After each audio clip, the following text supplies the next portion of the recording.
Get your rocks off, honey. Shake it now, now. Get 'em up downtown.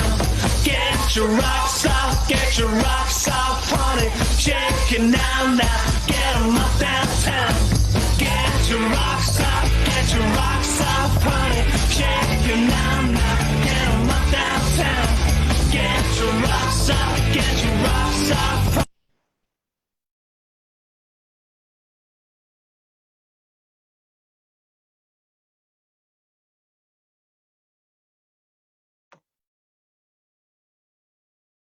Muted ourselves. Now the unmuted welcome. Hello. Hi. This is the beautiful Emma Daggers. Thanks, darling. And the handsome Mr. Yarwood. And we would just like to welcome you into the live LUF Lounge this Saturday evening. Into our live LUF Lounge this evening, and we've got a great lineup tonight. And we're in everyone's house, aren't we? In Shelley's back garden. I think it's really intimate, and really connected in, a far off way.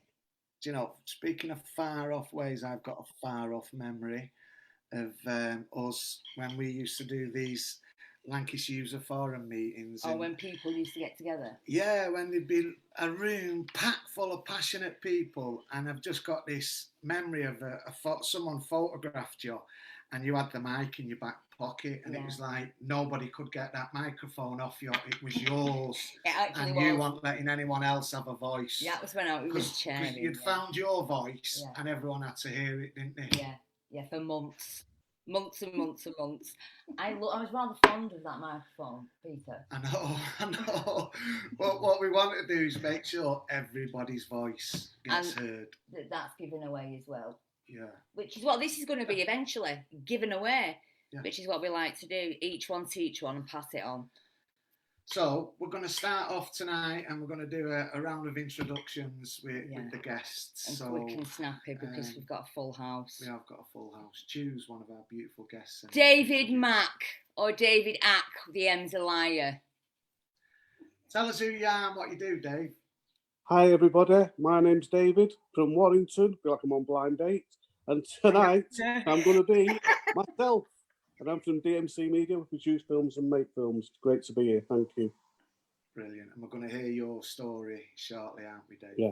Powerful. Pick someone else, Dave. I just want to say as well, if we are in your lounge and we're lucky enough to have you plugged in, you want to listen to this good stuff, because there's a lot of great people on here that have got some really powerful stories. So stay tuned. Share. We need Shinny on the show for this. Oh, hit the share button. Hit the share button. Hit the like button. The more times you hit that share button, you never know if you're saving anyone's life. And I know that might sound a bit far-fetched. But it's true. Guys, we are experiencing it now on a weekly, sometimes daily basis. People are connecting with us because they've come into contact through these live shares. Yeah. So hit the share button, guys. It's really important for us and for our community. Hit the shares. And if you want to know a bit more about the live LUF Lounge, in the detail box, there's a bit more of a description of what this space is. So pick someone else to introduce, Dave. I'll pick Kate Fury. Just let her know that she's only got a couple of minutes. I know, yeah. Kate, you're on a timer. Well, that's about 20, is it? Well, I'm Kate Fury. I was the very first brick-funded business, social enterprise. And I was actually involved with Red Rose right at the very beginning, where it took over from LDAT. I remember all that. And, I just want to share a little bit about my business journey with you all, where we are today. And it's how much actually LUF and Red Rose, what a difference you've made to my life. Yeah. Well, we'll look forward. Giving me a life. Yeah, absolutely. Just stand up. Let's have a look at your T-shirt, Kate. Hang on. Because this Original. this T-shirt, I'm very sorry because I've got my settee here, is a first edition a dance? Red Rose Recovery T-shirt. Oh, bless you. That's And I thought I'd wear it tonight. Yeah, that's an original.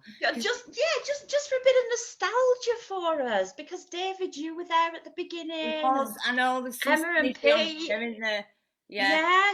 We've lost a lot, sadly, but there's still a lot that's around. And that's why it's important that spaces like this are created for everyone, all inclusive, not one way fits all, does it? No. Kate, you did well there. You only did a couple of minutes. Choose someone. Do you know what? I think I'm going to choose. I don't know. Come on, Shelley. Shelley. Unmute yourself, Shelley. Shelley in the house. Pardon. Hello. Hello. Hello. Yes. I was speaking away, but spacebar didn't want to work. Hi guys, I'm Shelley. I'm here to assist. Well, not to assist really, just to stick my nose in and say hi. I work for the Cabinet Office, and I work alongside Red Rose Recovery to try and help produce opportunities. Brilliant. Thanks, Shelley. We'll Nice hear one, more Shelley. from you. Choose the next guest to introduce themselves, Shelley. Ooh, let me have a look. I'm trying to find some names that are on the line that I don't know. I'm going to go for Niamh. Niamh. Eve. Shelley, I am so impressed you could pronounce it. That's amazing. Oh, am I? My name is Niamh Eastwood. I'm Director of Release. We're a national charity that provides legal services to people who use drugs. We also provide counselling services, and we campaign for reform of the drug laws. We don't believe anyone should be criminalised for possession or use of drugs. Fantastic. We Brilliant. look forward to hearing more from you, Niamh. Release in the house. Choose the next guest. Ryan.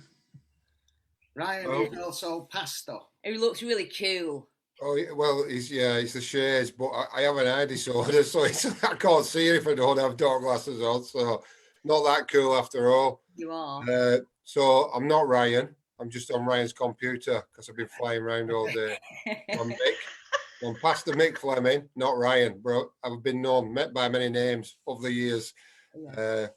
So yeah, I just say I don't think Pete will remember, but I came into recovery. It must be 10 years ago, perhaps, and I ended up at one of the meetings, the LUF meetings, and there was hundreds of people in a room, and I was very ill, very poorly, and very, very, very desperate. And he came up to me with a microphone and asked me a question, and he said, "Why are you here?" And I said, "Because I'm trying to blag some cigarettes. I'm starving and I've had nothing to eat.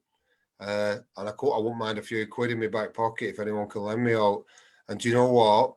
All them three things happened that day, and that gave me an understanding of what love was. So the love being all the people who were the same wanted to help me, and it actually did change my life. It kept me sober for that day, and it also the obsession to smoke crack were all over me, destroying me. Were all over me. And that single event just kind of gave me that little impetus to just move me forward. So, although you probably won't remember, Pete, cheers. Oh, that's so heartwarming. Yeah. Do you know why as well? Because sometimes we graft, don't we? And sometimes you wonder if you make a difference. And it's hearing things like that, you know, that's what the space was created for. People early in, people further on, professionals, family members, everyone all in one space, sharing the love. So we'll hear a bit more from you, Mick, shortly. Choose the next guest to introduce themselves. Well, let's have a look at Gareth. Gareth. Really don't want to. Gareth Really in the don't want house. to.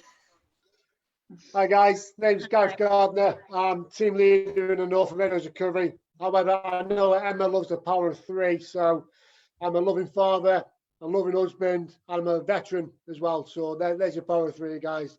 I'll go for Liz. Thank you. Quite right and proper. We have Right a and veteran proper. on with VE weekend. VE weekend and the celebrations. Welcome, Gareth. And you chose Liz to introduce herself. Liz. Thank you, Hey, Gareth. Liz. Hi.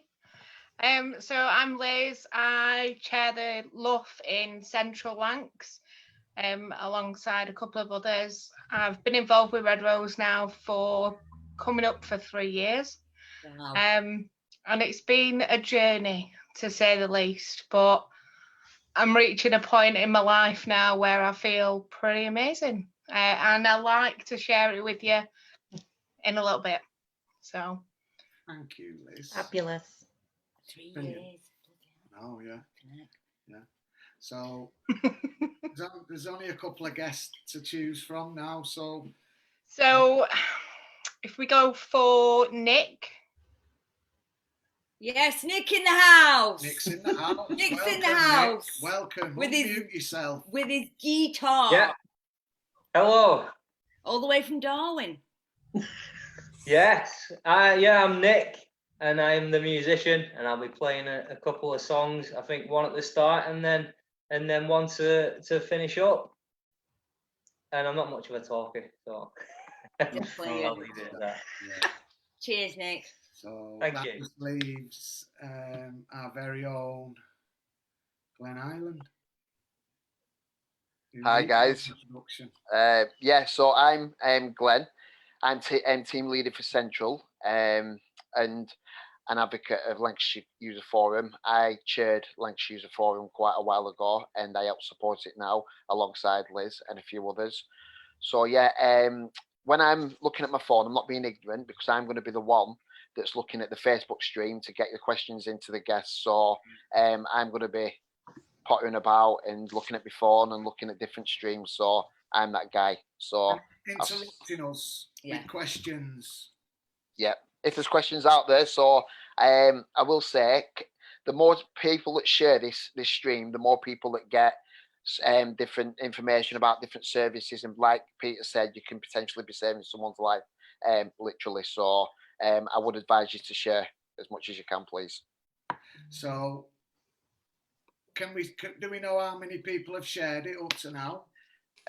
No, but I do know that we've got 34 viewers at present watching. Oh my, I must say, I've got to just say this. Kirsty Telford and David New from CSI, I swear to God, I love their little workouts. Have you seen them yet? Yeah. Get on them. Go Kirsty Telford, woman after my own heart. She's just come from nowhere. Like, it's not TikTok, it's FaceTiming, isn't it? But it proper gets you going. Yeah. Shout out to the 180 crew as well from CrossFit. I love you. You know, and these, we might get into it, these are all things that the Lancashire User Forum has helped to bring about. Absolutely. And create opportunities for people as they come through their journey. Yes. So hit the like button if you like it, and just share it, whether you like it or not. Hit that share button. We'd be much appreciative of that. So with that, Liz is going to just tell us how to enter a competition before we hear some music from Nick. Yeah, man. A competition. Liz, Is that what right, plan? Liz? What plan? Oh, 1 sec, it's heavy. Right, so I can't open it because I've sealed it for freshness. But I have a box. You can see how deep it is. Yeah. And it's absolutely full of sweets. Oh my God. And what have we got to do? What do I do? So, all you need to do is guess how many sweets there are in here. Right, Give us a look at it then. Let's have a look. I can't open. Well, okay. I'll open it. I'll just reseal it after. Put it up. Can't see it. Yeah, I know. Well, 1 sec. Oh my God. Oh. Right, when you speak, because it's on big screen, it takes the screen. So you speak, Liz, and show us how many, so the guests can enter and the people watching. Okay, so what I need you to do is I need you to guess how many sweets we have in this box. Whoever gets it right or the closest to it will receive this box. I will either doorstep delivery, following government guidelines, obviously using PPE, or that's if you're local to Preston, or I will post it and send you a tracking number. Right. So yeah, so if you can guess how many, hold on a minute. if you pop 150. You've got to pop it in the comments. So pop it in the comments, and at the end of the show, if you will, I will let you know how many there are, and I'm sure Glenn will be able to keep a track of who's guessing what number. If you yeah, so good luck. So put your estimate, Pretty heavy. your guesstimate in the comments, and Liz will then, if the win, what, just say for instance, we've had people from Australia, New York, Europe. What if they win? There's always one. There's always one. So if you are abroad, for freshness, health and hygiene with the food, probably not a good idea. You could donate it to somebody or to an organisation, or yeah, you could gift it. If you do want it posting, that's fine. The furthest I've posted is Ireland, so we can go further than that. Yeah, New York's in the house. I hope someone's keeping a track of these I'm messages. just going to say, listen, Glenn. There's about 1,000. Get mine. Just send him about 5.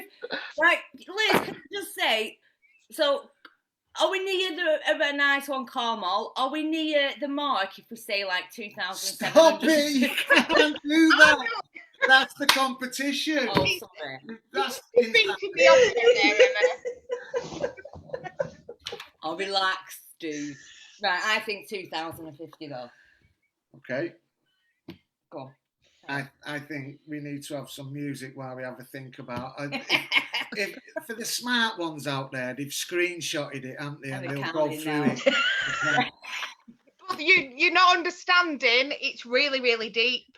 Yeah, but there's long snakes in the little ones. Yeah. So we're talking about depth as well. As weight, depth and weight. That's what we're talking about. What we like, innit? Depth and weight. Absolutely. Hey, fuckers. Right, let's get Nick in now. Okay. Where's our Nick? Nicholas. Oh, he's there. He's moved. Some music, mate. I know that you're a fantastic guitarist, but also that you hadn't picked your guitar up for a while until yeah. But it's so good to see you with it in your hands now. Oh, thank you. I'm loving it. I'm loving it again. And you know what? You've got to remember that these musicians who come on to our show and give you guys at home a little bit of their talent and skill, you know, it takes courage and it takes guts. We've got a lot of love for you, Nick. There's a lot of behind the scenes. Love. Like, thank you. Take it away. Take it away, honey. Right, this is a song by Travis, and it's Why Does It Always Rain on Me?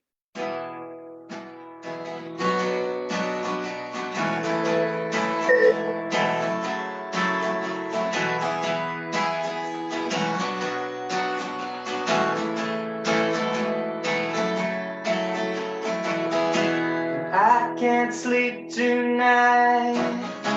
Everybody's saying everything is alright. Still I can't close my eyes. I'm seeing the tunnel at every one of these lights. Day, what have you done? I get the strangest feeling you're alone. Why does it always rain on me? Is it because I lied when I was 17? Why does it always rain on me? And the sun is shining and I can't avoid the light. I can't stand myself. I'm being held up by an invisible man.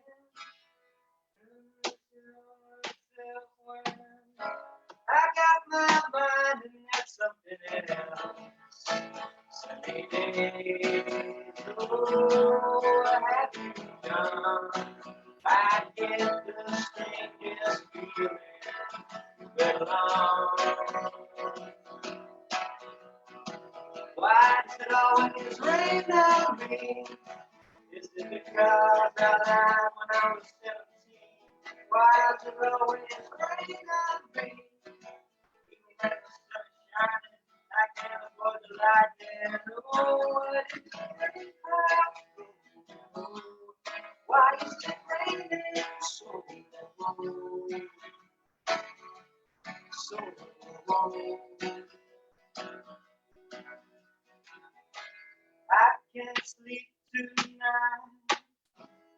Everybody's saying everything's alright. Still I can't close my eyes.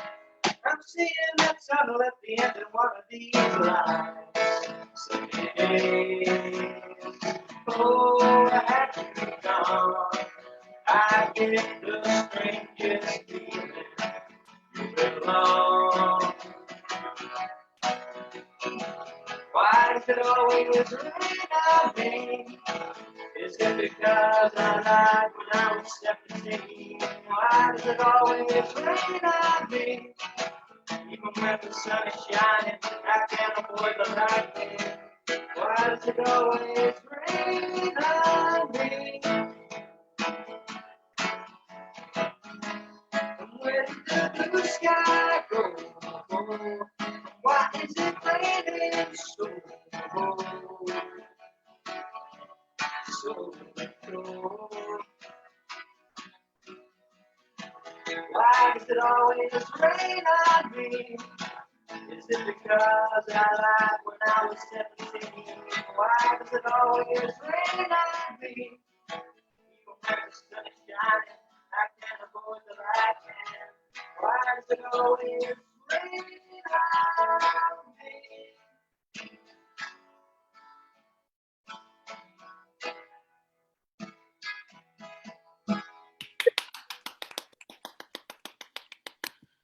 Thank you.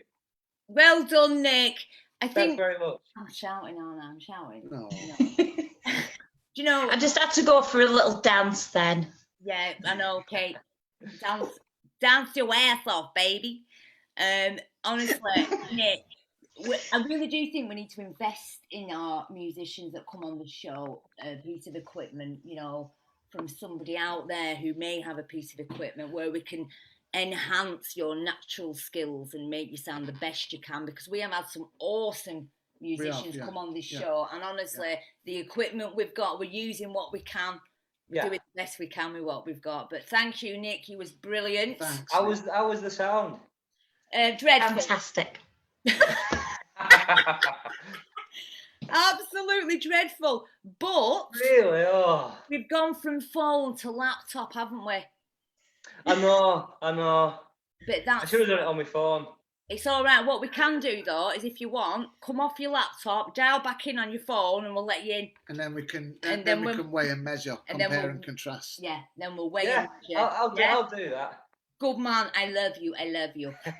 And I tell you, they love you enough to tell you the truth, Nick. You know that, don't you?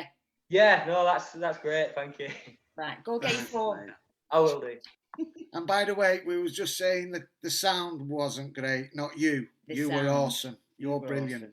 Awesome. So with that, we're going to go straight on to our very first own David. speaker, our first story. So I'm putting the screen on big. And let's go on mute. And it's over to you. We're on mute, mate. Take it away, Thank you very much. Thanks, guys. Thanks, Peter. Thanks for inviting me. And my first plug out goes to Elizabeth Lund. And she's got a brilliant Facebook called Munch. And I actually did the logo for her. And as a present, let me find it, she sent me and my daughter all the sweets, which we didn't expect. That came through the post in a really nice package and with a little card to Hope saying, keep up the TikToks. And she was made up with it. So thank you for that. And I was just actually going through my phone on YouTube, and this came up. LUF 8 years ago when we did a promotional film in the Gouger Act. So that was 8 years ago. And I remember that when I cleaned up in 2002, I went to rehab in St. Anne's, and I was going to mutual aid groups, 12 steps, and I wanted to do something in the community and see what was happening in the community. And so we said, have you heard of this thing in Lancashire? So we ended up going to the, I was made up because we got a free meal as well. So it was amazing. And they sent us to the LUF. And I think there might have been about 12 people there or something like that. Not many people. But it was something to get involved in and something that that was inspiring to see and grow.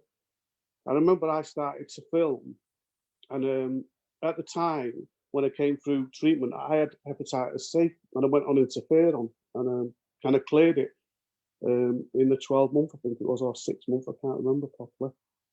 But I do remember going to LUF, and I remember starting my film business, then going to LDAT at the time and going, it sounded like some sort of sombrero, hey, LDAT, hey, and asking for some money. Said, can we have some money to make an hepatitis C film, people who cleared it? And at the time, they couldn't fund it, so I thought, do you know what? Let's go and try and get some money ourselves. So we did, went to the lottery and got 10 grand. And we went back to LDAT, said, we've got 10 grand, will you match fund us? We went, yes, we will. And we made a film, a few of us, Tony Lee as well, he was part of it. And we made a film on hepatitis C, and how people went through it and got through it. Do you know what I mean? And LDAT then said, get 5,000 copies. I went, oh, this is brilliant. And it showed me what partnership work could do. And how you can affect people, and how can that spread. And when I was doing this, I remember one day, me and Peter, we went to look at the LUF boat, didn't we, Peter? And this young chap come along called Paul husband, and I had a little camera, and it was that long ago. It took tapes. I actually got a £3 grand loan, and when I drove all the way to Hamel Hampstead, so I didn't trust the post. Don't trust nobody. You can get lost. I'm driving to London. I'm going to get my own camera. I got this £3 grand loan and come back with this camera. But we're on this LUF boat, and Paul's there. And little did I know, because I was just turning up. I didn't know like about would filming inspire people? Would it help people? All I wanted to do was just to make films and do something. And Paul was there. And then years later, I find out that he gets into photography. And not only that, working with bloody A-listers and stuff like that. Do you know what I mean? And like every now and then he'll tag me and Peter in the post saying thank you. And you know something? I don't share that for me on an ego basis. I share it collaboratively because I get help to stay clean. I've got help to start my business up. I've got help with my education. I get help all along the way. I utilise the help that's there. And when he tags in these things, I thought, do you know what? That's a shared thank you. Do you know what I mean? And to see someone flourish and grow like that is amazing. We've done a few films with LDAT. We've done like Lancashire Recovery, parts 1, 2, 3, and 4. And this was the early stages, you know what I mean? And I was finding my feet and things. I remember being on the park interviewing Tom and Peter. Do you know what I mean? And like, it was amazing because like it all started from an idea. And this is why I love recovery. It starts from an idea. And I always remember watching Field of Dreams years ago. And he said, if you build it, they will come. Do you know what I mean? And he kept saying, if you build it, they will come. If you build it, they will come. I thought, well, who's going to come? I'm waiting for them. Well, I'm in isolation. I'd love anybody to come right now, knock on my door and give me some sweets or something. But if you build it, they will come. And they did. Do you know what I mean? And it flourished and flourished. And, you know, and it's great to see and great to be part of that. And, you know, from my own experience as well, it's like just being able to do film and getting people to believe in you, it puts you on a good stead to actually maneuver and network and gain trust and reliability and then to make more films. And that, honestly, today, like, been all over the UK filming, and it's been amazing working with some great companies, doing some great things, teaching filmmaking. And what I loved as well, I started teaching filmmaking in prisons. I couldn't believe it. I couldn't believe they let me out the same day as I went in. I thought they're going to tap me on the shoulder. There's them few things that I didn't get caught for. They say, yeah, we found them things you got caught for. Get back in there. And they didn't. And, you know, in some of the prisons that I worked in, I've been in there as a resident. Well, not a resident. I got nicked, didn't I? Bloody did time. And I said to the woman, I said, take me to my cell. I said, let me back out, but take me to the cell that I was in. And she took me to this cell, this block. I thought, oh my God, I lived in there.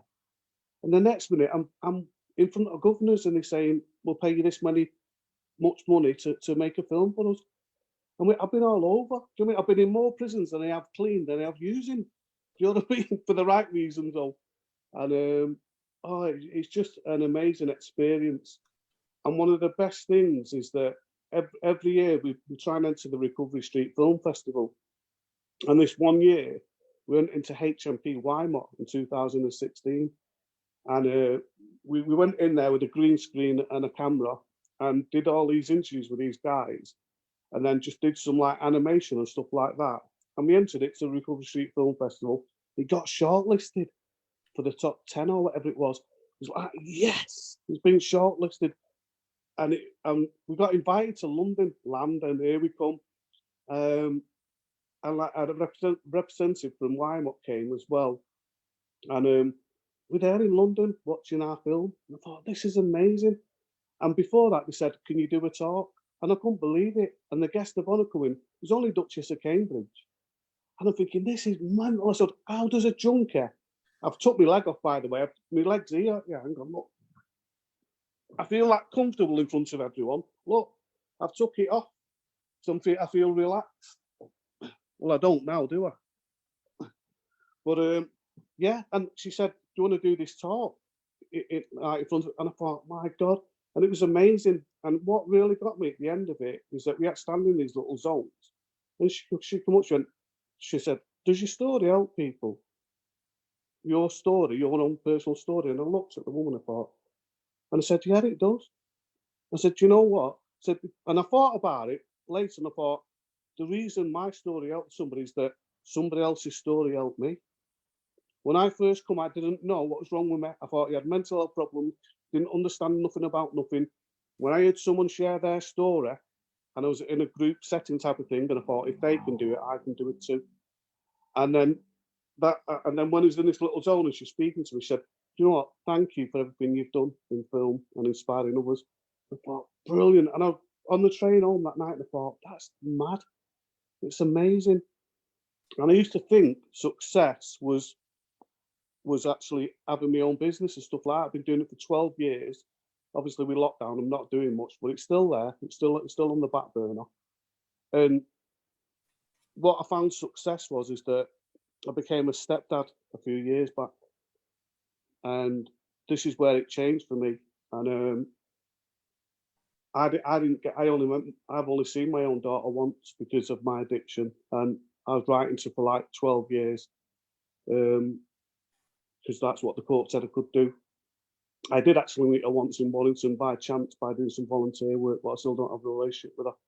But the thing was, it's like this little girl was 9 months old, and I came into her life, and her stepdad, she calls me dad, and it's just amazing that, so yeah, it's just amazing that I'd be able to become a stepdad.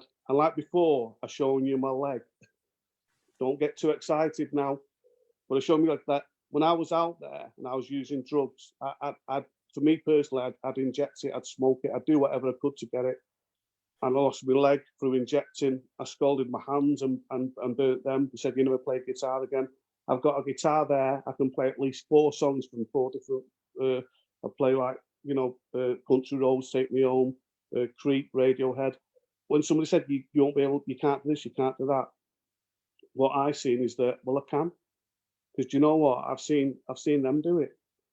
I've been the LUF, I've seen him do it. I've been there, I've seen them do it. So why am I any different to them?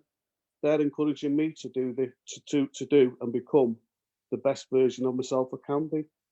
And like I said, through going through all them places with addiction, you don't have to lose your leg or all that.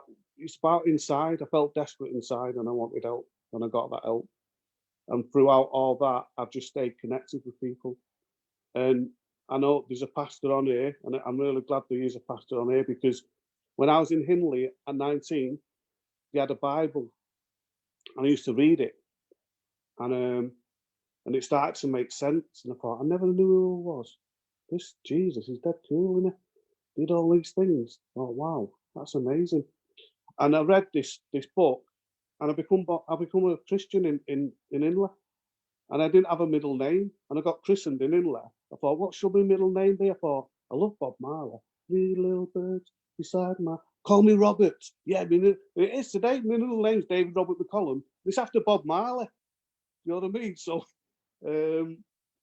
but then years later, I remember being in detox and I remember watching Faith and Music, and Tim Booth, the lead singer of James, said, if you miss the boat, there might not be another one. And I thought like he was talking to me, and I thought, I need to sort myself out.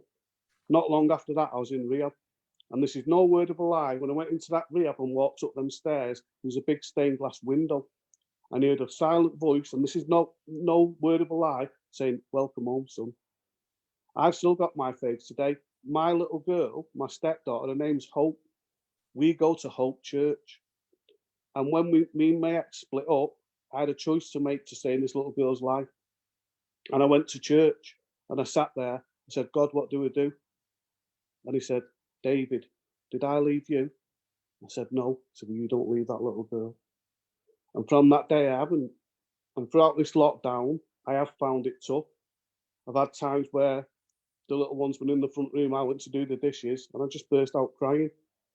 Just looking out the window thinking, what is happening? What's becoming? I've had thoughts thinking, you know what, I've not used for 18 years, but maybe get some vodka. It can't be that bad, can it? And I thought, don't even bother, David.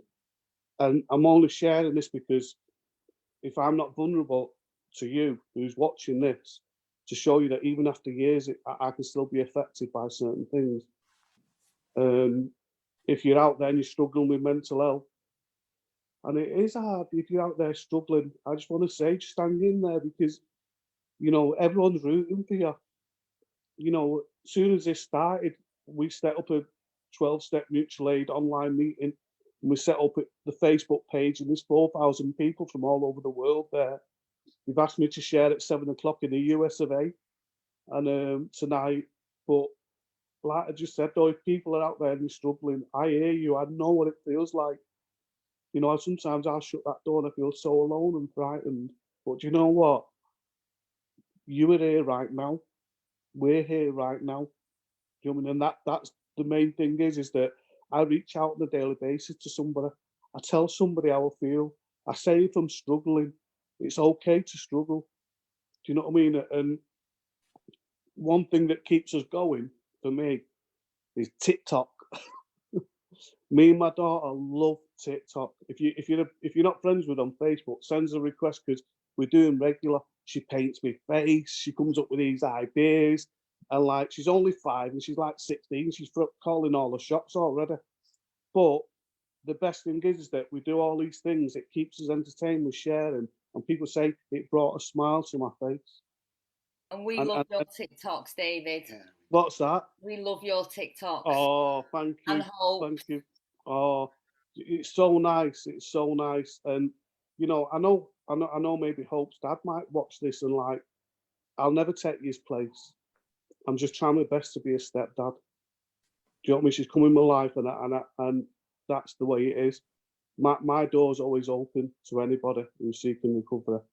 Do you know what I mean? And I'm drying up a bit now, so I know I've only got 15 minutes, but you know, I just want to say that the LUF definitely holds a special place in my heart, you know. It does. From day one, that little logo that you see in the LUF, I didn't know much about Photoshop, and I designed that. Yeah. And that's like 14 years ago, 15 years ago, however long ago it was. And when I see that, it represents that a seed. And like it said that, like our seed will grow. Yeah. And I watch trees and things fall from trees, and the wind could take it anywhere. We don't know where it's going to land, or if it's going to grow, if it's going to go in soil, or where it's going to go. It's a biblical thing, this. But if it goes in soil and it gets watered and nurtured and gets sunlight, that'll grow. And you know, one day that tree will be big enough to shed its seeds. And you know what? One of them seeds might land somewhere else. One landed in me, and God said, "There you go, son." Do you know what I mean? Now nurture it and grow, and then go and sow. So I'll leave it there. Thank you. Thanks, David. We love you, and I love it. It's so tough when we wear masks, isn't it? It's such a relief when we can be vulnerable and allow that to come. You are a hope dealer. You know that, right? You're a hope dealer today, and you can give the hope fix. You really can. You know, I remember hearing you years and years ago, and you do, David. You are a hope dealer, and you keep doing what you do because you do touch lives, and we love you. There's a Mexican proverb that says, "They buried us, but they didn't know we were seeds," and I think that's I like that. It's a good little round off. So thanks for opening up some space there and getting real and authentic and vulnerable, and also, you know, like Emma says, the hope shot's gone right in there. Hope shot has gone out there. Ka-ching! Because if there is someone who can triumph over adversity, you know, it's yourself. Yeah. And I think the other thing that comes across strong is that we're in it together.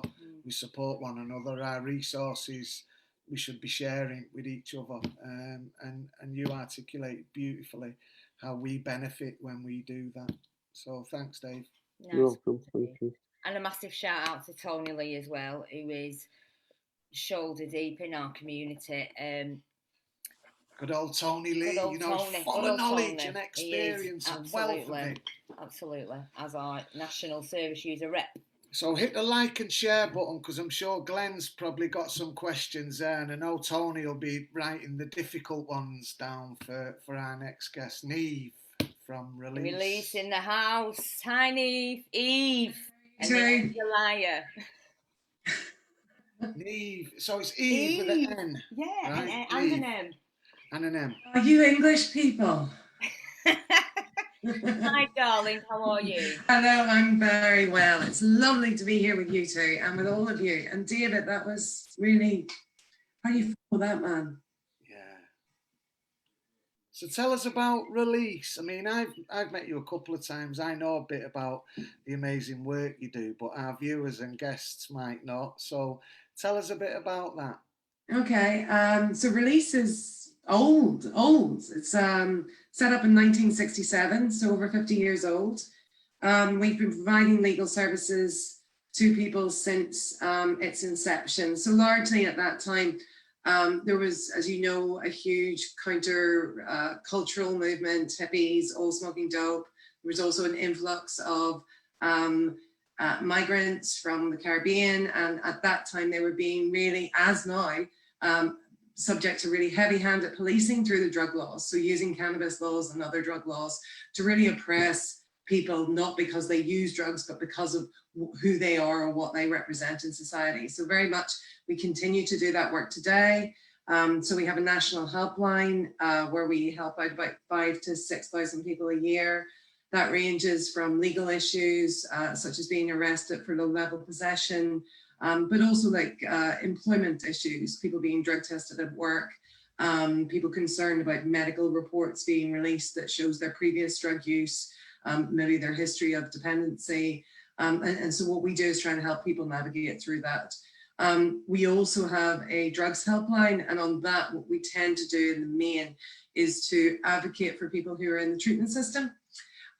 So many of you will know, and we work with a lot of the treatment providers. Some are great, they do fantastic work, and I have to say, over the last month, they have been absolutely Herculean in the way that they have supported people on OST and in recovery to, you know, manage the process and to protect their health, to make sure they're not having to get into contact with services too often.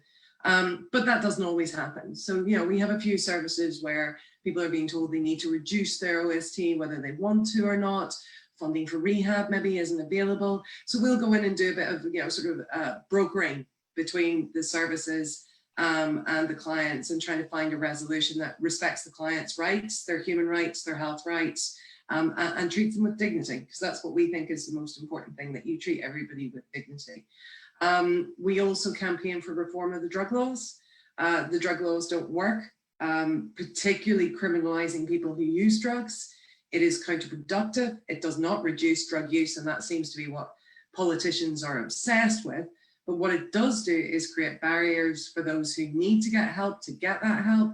It creates barriers around employment, education, travel. You know, if you've got a criminal record, it's hard to travel to some other parts of the world. And even today, I just looked at the Metropolitan Police stats here in London.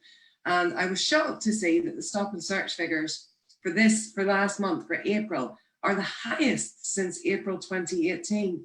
And 70% of those searches are for drugs. And most of us will know that that's going to be young kids who are being chased down for small amounts of cannabis, and it will wreck their lives, the criminal record.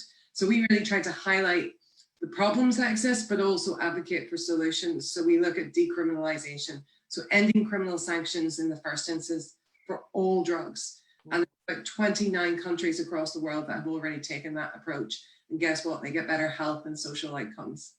Yeah, I mean, in the Lancashire User Forum, we've got a set of principles where we recognise that people matter, not what position that person is in, and we try not to judge them wherever they're at, however they want to run their lifestyle, run their recovery. And there's many pathways to recovery. Some are abstinent, some are medically assisted. There's various permutations, and it's for the individual to decide what works for them, and we respect the right of that.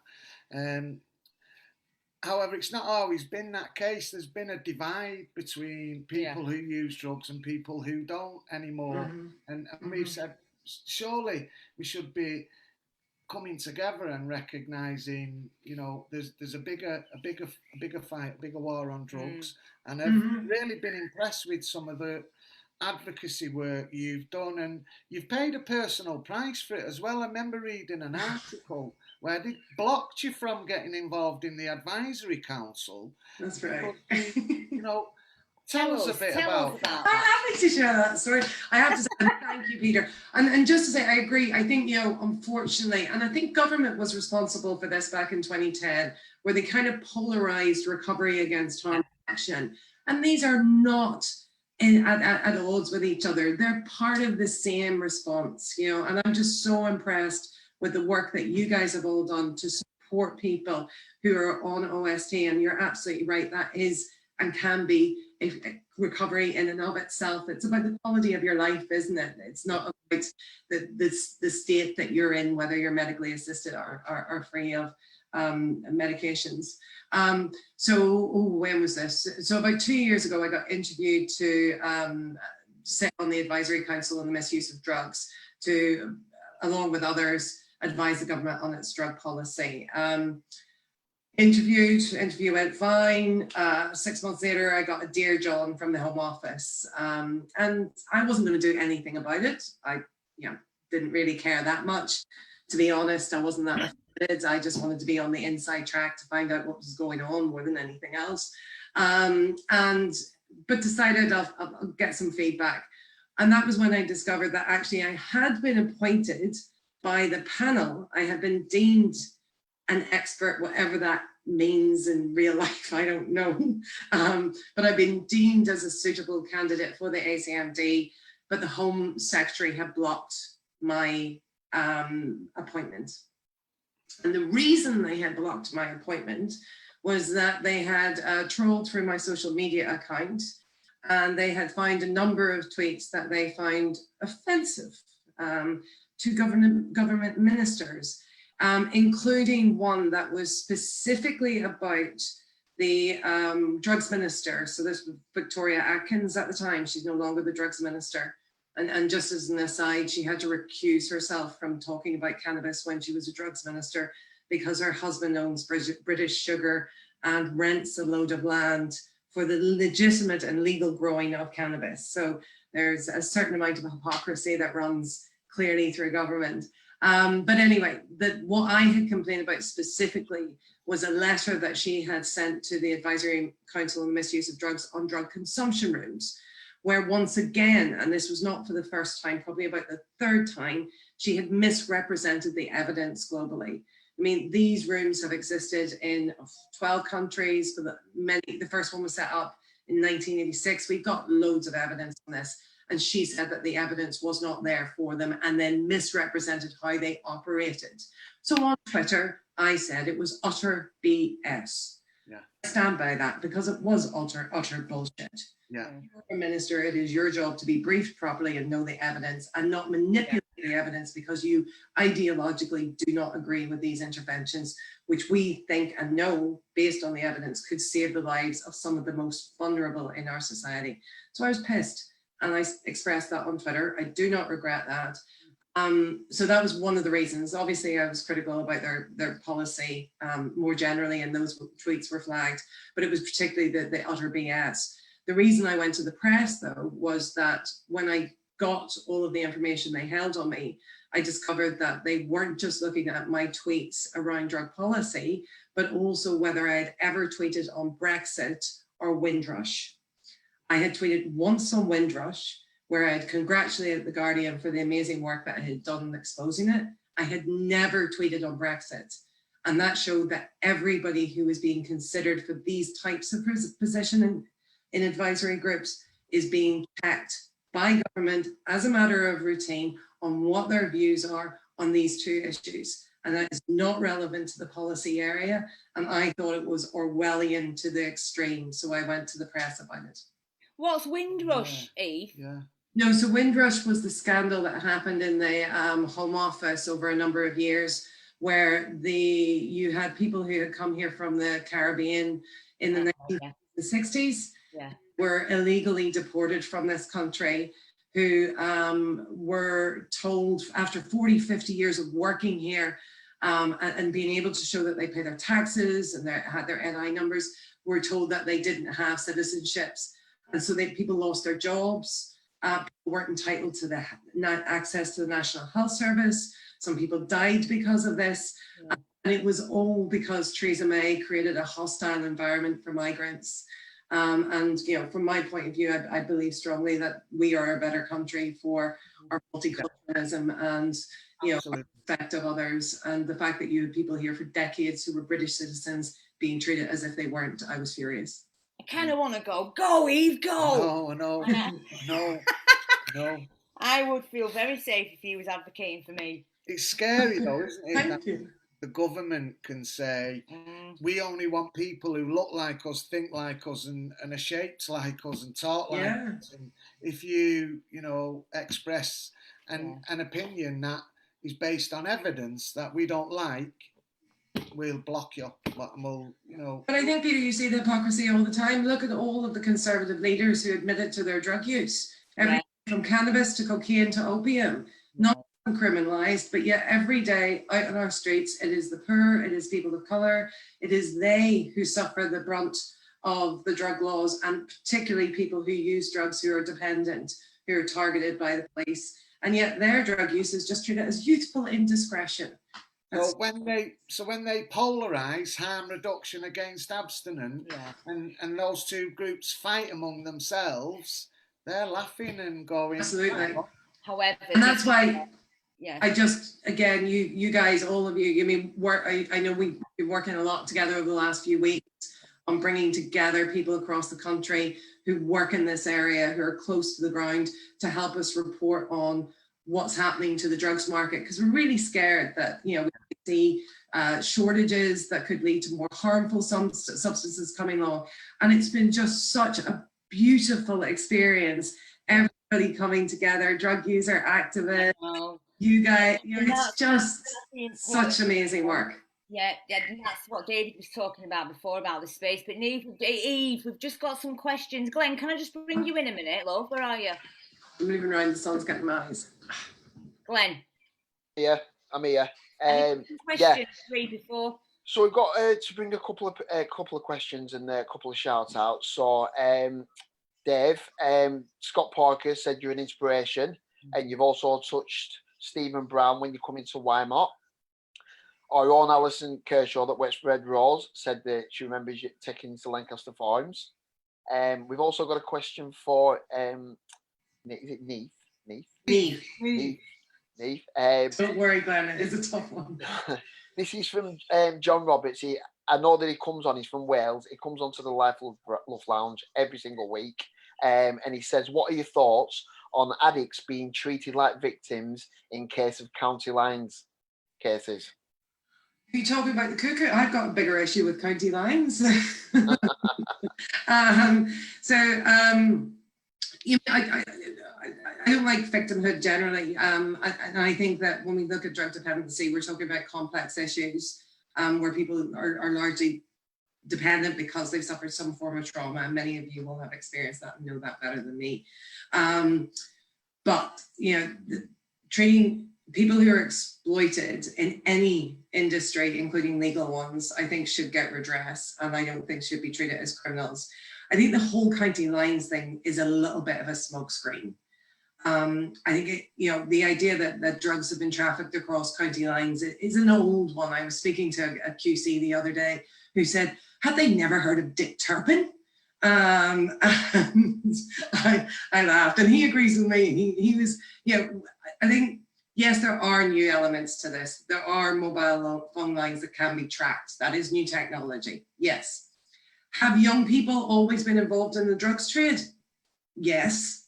You know, in the 1980s, many of you will, you know kids were getting involved so they could buy trainers, they could have a better quality of life because they live in poverty and they have no options.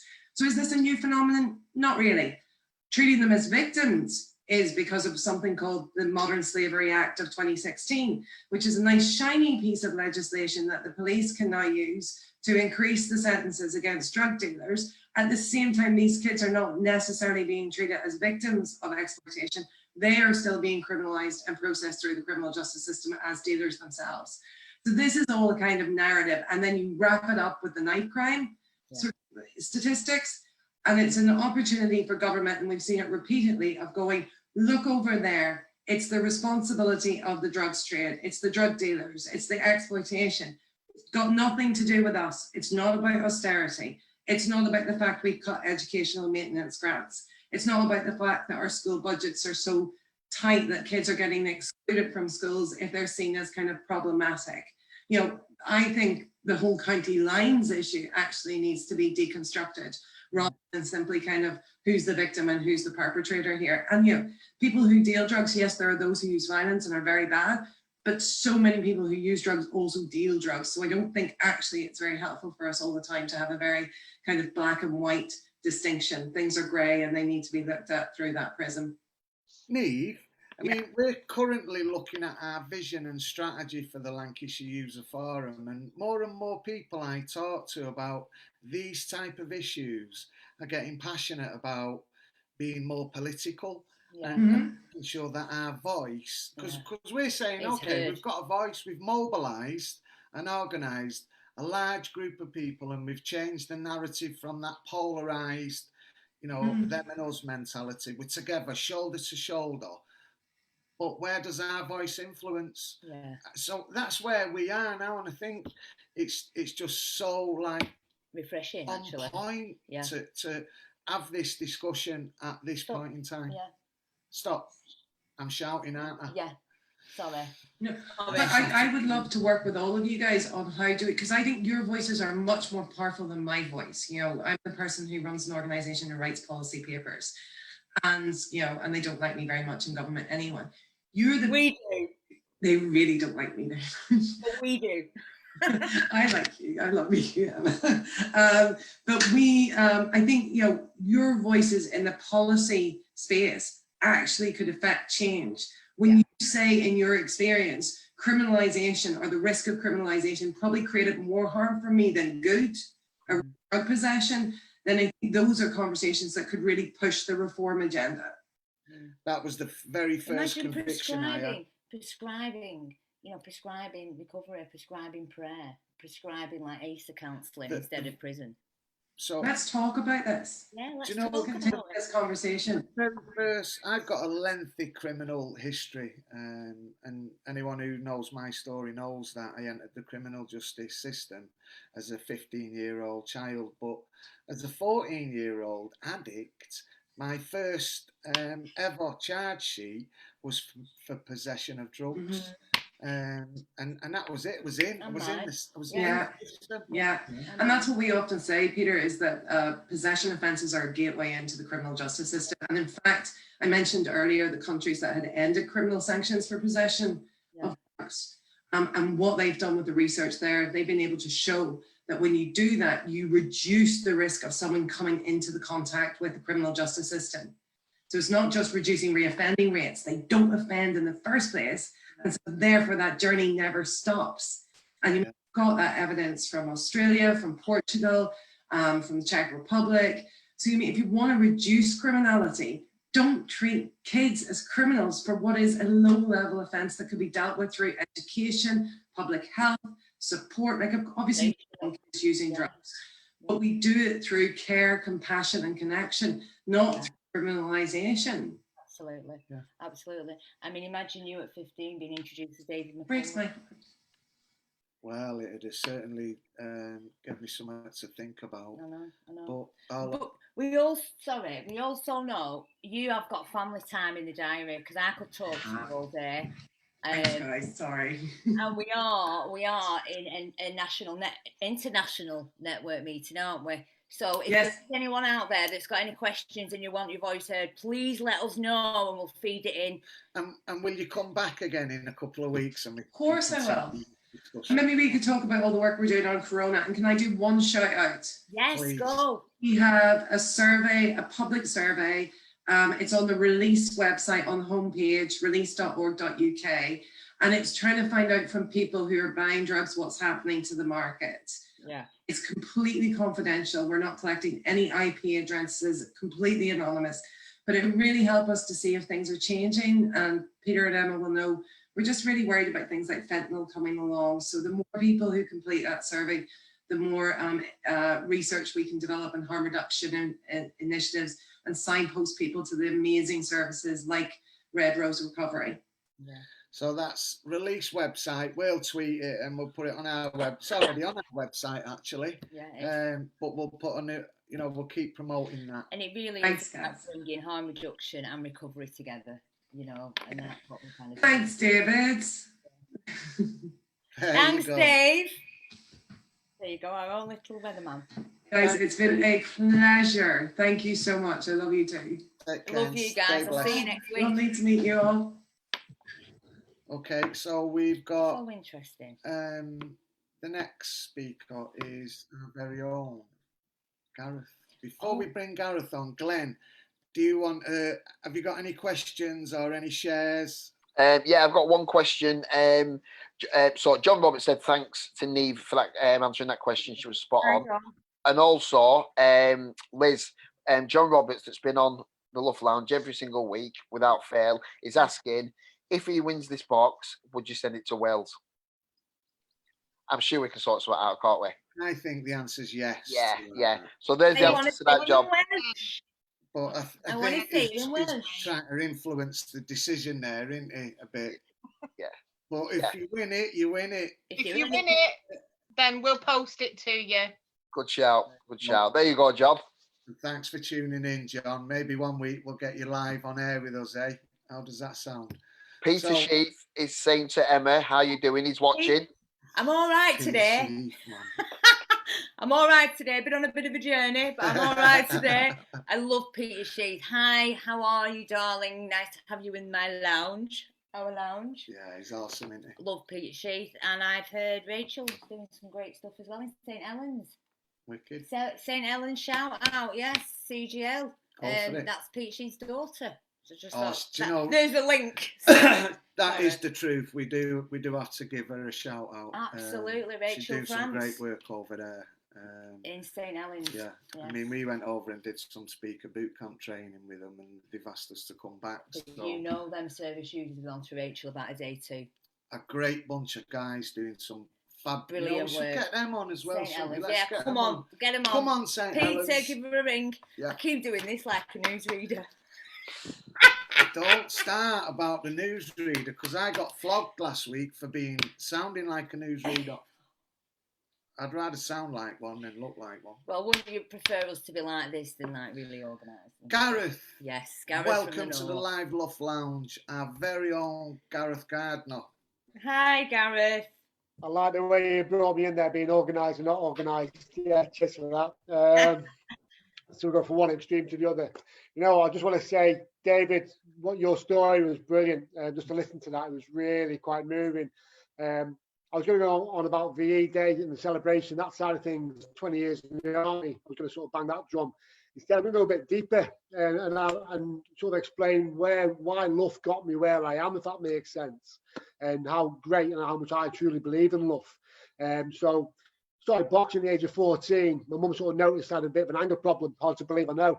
However, members of my family decided at the age of 8 that they could do stuff to me.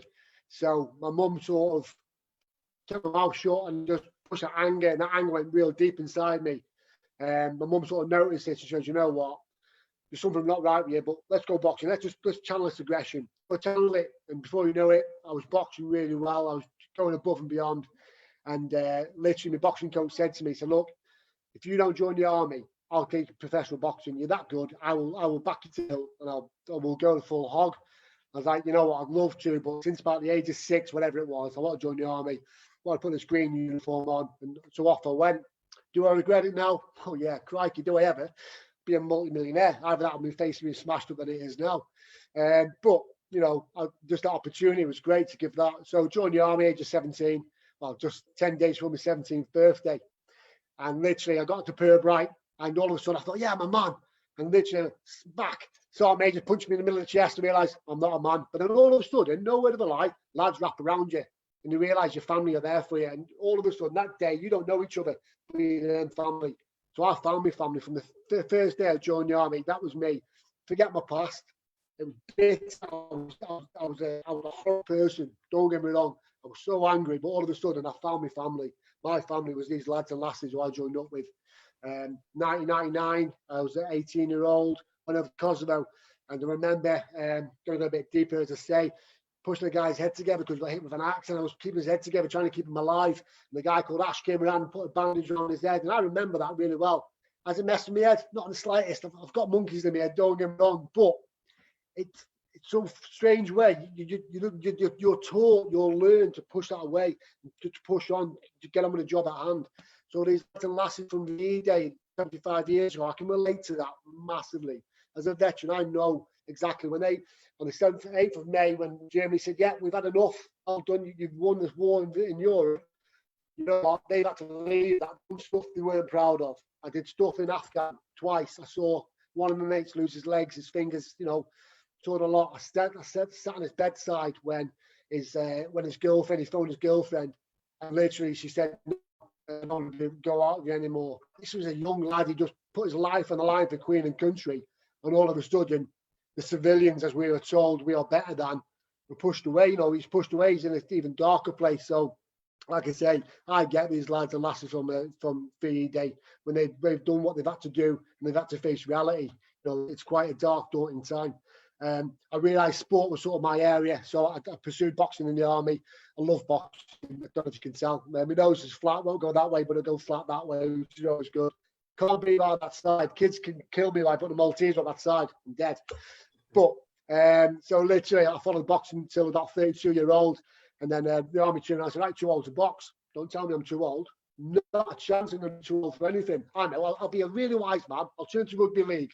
So I started playing rugby league. What a genius idea that was. So I played rugby league for the army, and off I went.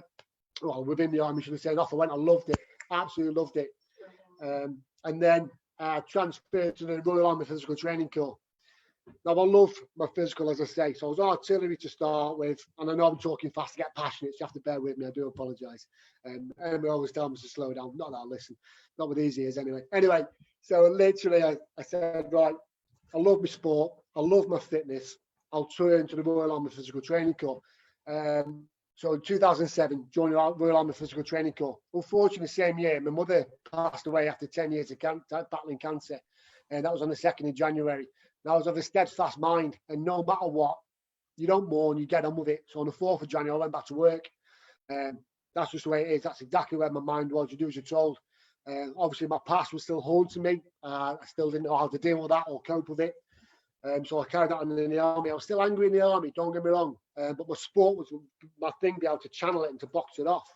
If I ever got angry, I'd start squatting. And Emma can relate to this with the fitness side. So literally, I was about 79 kilo, a bit slimmer than I am now. and I was squatting 183 kilo, nice and deep, and I was a strong lad. The legs were massive, no waist. I only had a kid's waist, but I was really strong. Like I say, sport was my thing. Wanted to go bobsleighing for the army. There was so much I wanted to do within my time. However, my knee had a different mind for me. The cartilage in my knee decided to give in, and it popped out to the side by about an inch. I was always told by the medical officer, you don't need cartilage, get on with it. Like, yeah, you know what, I've been told something, I'm going to get on with it. Quite as simple as that. So off I went, I got on with it. Again, childhood's coming back into play here. Told in childhood, you don't talk about it, you get on with it. Medical officers done the same. You do it, you get on with it. The army have told you for years, you are better than civilians, you get on with it. So that's what I did, just got on with it. Carrying 30, 40 kilo on my back, weapon in hand, 20, 30 miles a week, maybe sometimes even more, just off you go, you know. And all of a sudden, my knee was throbbing, absolutely throbbing. I refused to take painkillers. Always got told for the week, you just get on with it, as I've said a few times. What a fool I was, absolute fool. I had to have 3 operations on my knee in the end. And then before the army decided to tell me, you know what, you either get out of the army or sit behind the desk. Can you imagine me sat behind the desk? Look how much energy I've got now. Crikey, just not happening. So they said, right, go see a CPM. So I saw a CPM. Now, you imagine, you cut me, I bleed green. I'm a soldier through and through. 3 years on, I'm still a soldier now. However, the guy said to me, right, when you look in the mirror, what do you see? I'm a soldier. Like I just said, cut me, I bleed green. I said, no. Grow your hair long. Look, go on, you grow your hair long and grow a beard. Well, I can't grow a beard. So with Glenn, I get beard envy when I look at him. You know what I mean? And with my hair, literally, I grew it to shoulder length because every time I looked in the mirror, I was not a soldier. I was slowly but surely changing my mindset. I was finding Gareth, which is, I never knew who Gareth was. All I knew, he was a kid who joined the army, if that makes sense. Anyway, left the army, and as I was transitioning, give me a 12-month period to sort of find you, as they like to call it. Anyway, so I went up to Cormer out near Lancaster, and I got 12 sheep. No word of a lie, I have these 12 sheep. And they were the most cleanest sheep you've ever seen. Their hooves, the hair, the wool was nice and short, their ears were clean, you name it. They were immaculate, as you can imagine. My kids, all of a sudden, if I shouted at 600 men, they would dive down, do press-ups. If I shouted at my kids, because I was now a house husband, can I control them? Can I? They would just bomb burst all over the house. Nightmare, absolute nightmare. So these sheep are my love, my pride. But I've realised I wasn't transitioning. I needed to do something more. I was still in that soldier's mindset. If my son was late by 5 minutes, right, 500 press-ups, let's do them together. I'll do them. Oh, I was stupid. I would hold my hands in the air. I was a fool, an absolute fool, because that's where my mind was. So I carried on taking fitness for free for my mates and for individuals who are extremely overweight. I said, you know what? It's not about money. It's about mental health. And I will ask Gemma, bless her. She said, right, you got 1 or 2 options. You either sort yourself out or get out. Because I know for a fact, if I ask you what's your priority, even now, 12 months on from leaving the army, what will you tell me? Quite simple. Army, kids, wife. She's like, really? Are you really still that mindset? Yeah, damn right I am. She says, you can't say that. You cannot be that way inclined. You either get a bag or you're being my husband. So she said, you know what? She said, right, there's a guy called Peter Yarwood. So, oh, some dirty city, no point. So go on, what's he going to tell me? Just go see him. There's a little meeting on the 23rd of January, last year it was. Just go down. It's called LUF. Don't know what it stands for. Just go down. Yeah, whatever. So, military mindset. Now in the army, you don't wear jeans in the mess. And when you're in the clubhouse, let's go word it that way, you're not allowed to wear jeans. So I rocked up, shirt, as I am now, trousers and shoes. Now, Liz is smiling because she was there. Everyone looked at me and they say, is this guy a copper? What's this guy on? You know what I mean? So I sat there, regimental notepad out. Right, let's have it. You know what I mean? Here we go, sort of thing. And Peter goes, right, we're going to go around the cycle again and we're going to restructure LUF. I'm thinking, what on earth LUF is? I don't know what LUF is. I'm going to do it though. Say that for nothing. Right, so I'm having this little battle in my head, as you can imagine. Emma knows what I'm like. That's why she's giggling, bless her. Anyway, so Peter goes, right, everyone on your LUF chair. I didn't even realise my hand was bang in the air. Yeah, I'll do it. Peter goes, do you know what? You know what? Really? You want it? Yeah. Don't worry, I'll do it. Left the room. Me and Peter had a bit of a chat. He said, right, you need help. I'm going to let you swim. You need help. And my hand's there. I'll pull you back in. But just go and swim. See how far you get. If you need me, I'll pull you back in. Won't need you. You're civvy. I know what I'm doing. Yeah, mug. Anyway, so off I went. You'll never guess where I did the LUF at. You'll never guess. Oh, yeah. At a barracks. Yeah, no word of a lie. But I know I'll do it in a barracks. I'll get loads of people. It'll be packed. Yeah, 13 people turned up. Well done, Gareth.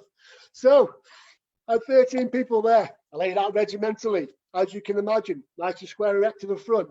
It was immaculate. Everybody, no word of a lie, I had more services than members and clients. But to my head, it was perfect. It went well, no drama.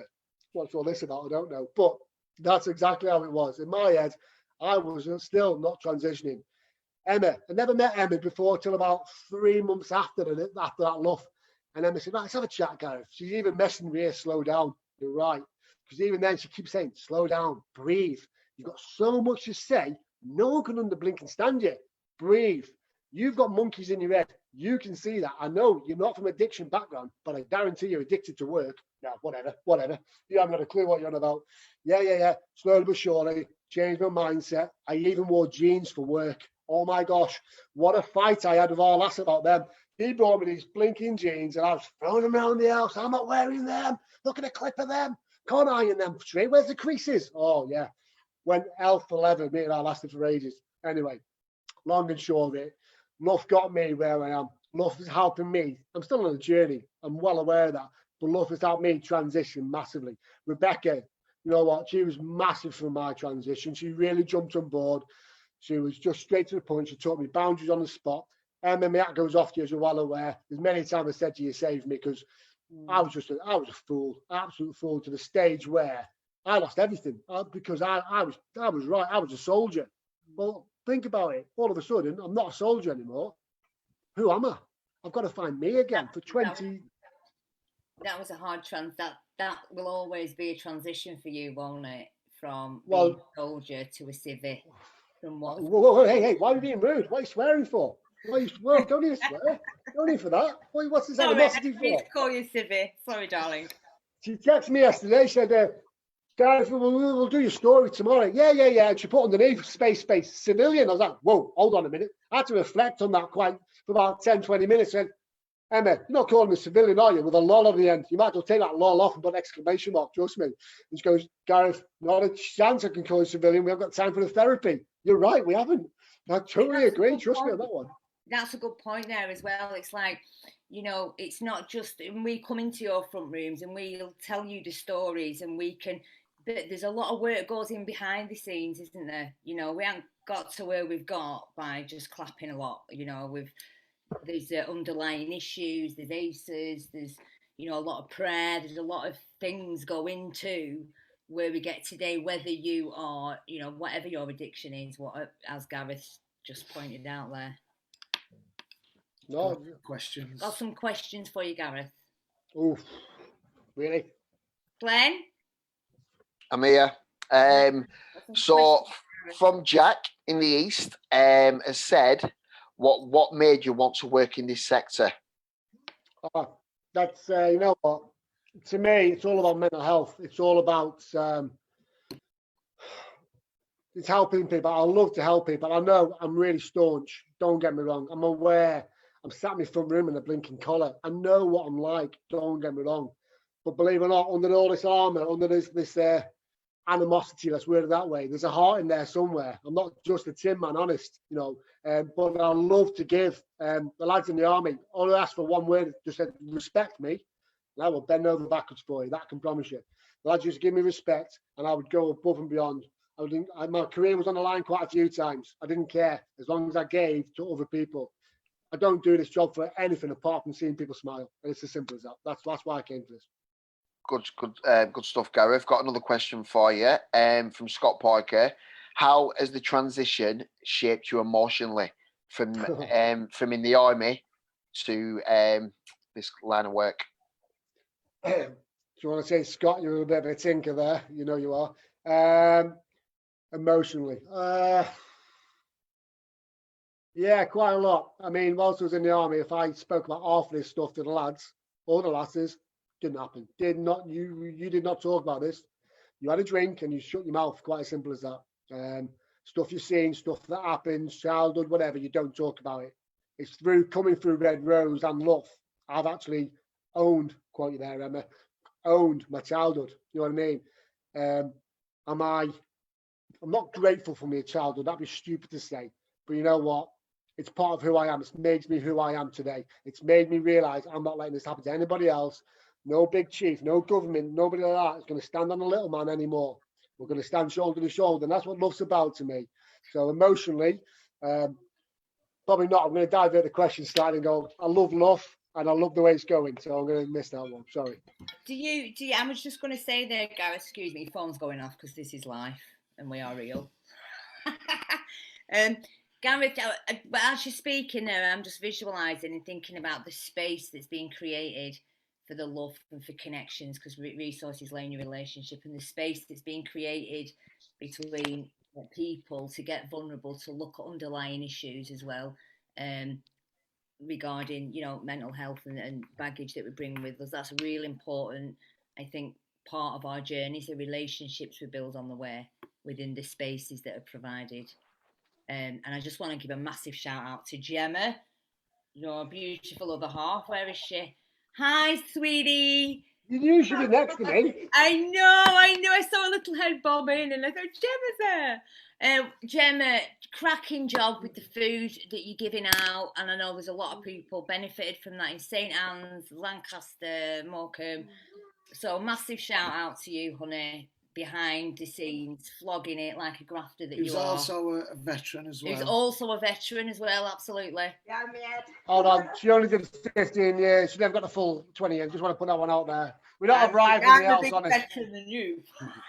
Yeah. You can imagine their fights in their house, can't you?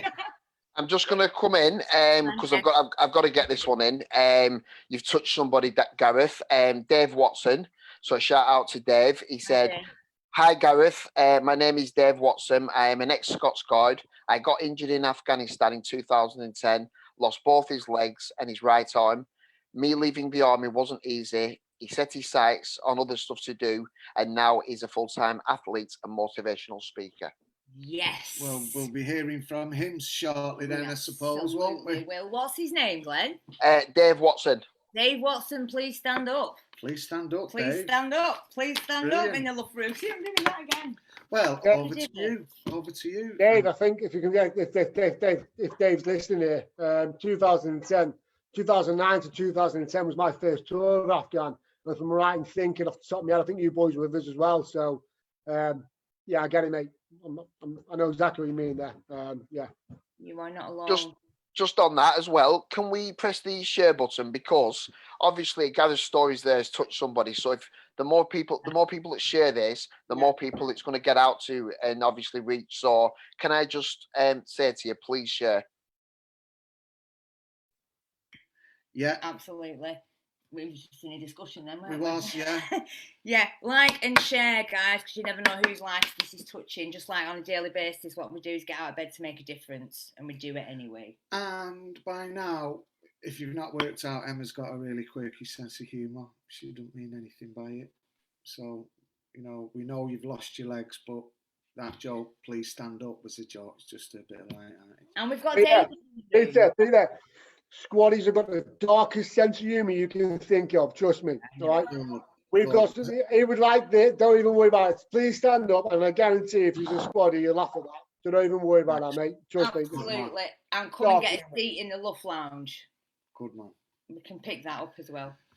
Okay, hit the like and share button. Please share it, guys. There's some great speakers on here tonight, and we're getting through the agenda. I think we're a bit behind time, but the next speaker is such an interesting guy. We heard in the introduction he's already had a flavour of what we're about. So take it away, Pastor Mick. All right, boys and girls. Yeah, thanks for inviting me on. I don't know what I'm going to say. Well, I don't really know why I'm here, really, but you know, that's another story. But yeah, so I kind of think, like, just listening to what everybody's been saying is that, so the ministry that I'm involved in, we kind of catch all the people that fall through the nets, society, the army lads, the people who suffered abuse, addiction, all these things. And the ministry that I set up is called Church on the Street Ministries, and we work and deal right into those areas that are a bit dirty, really, you know, kind of.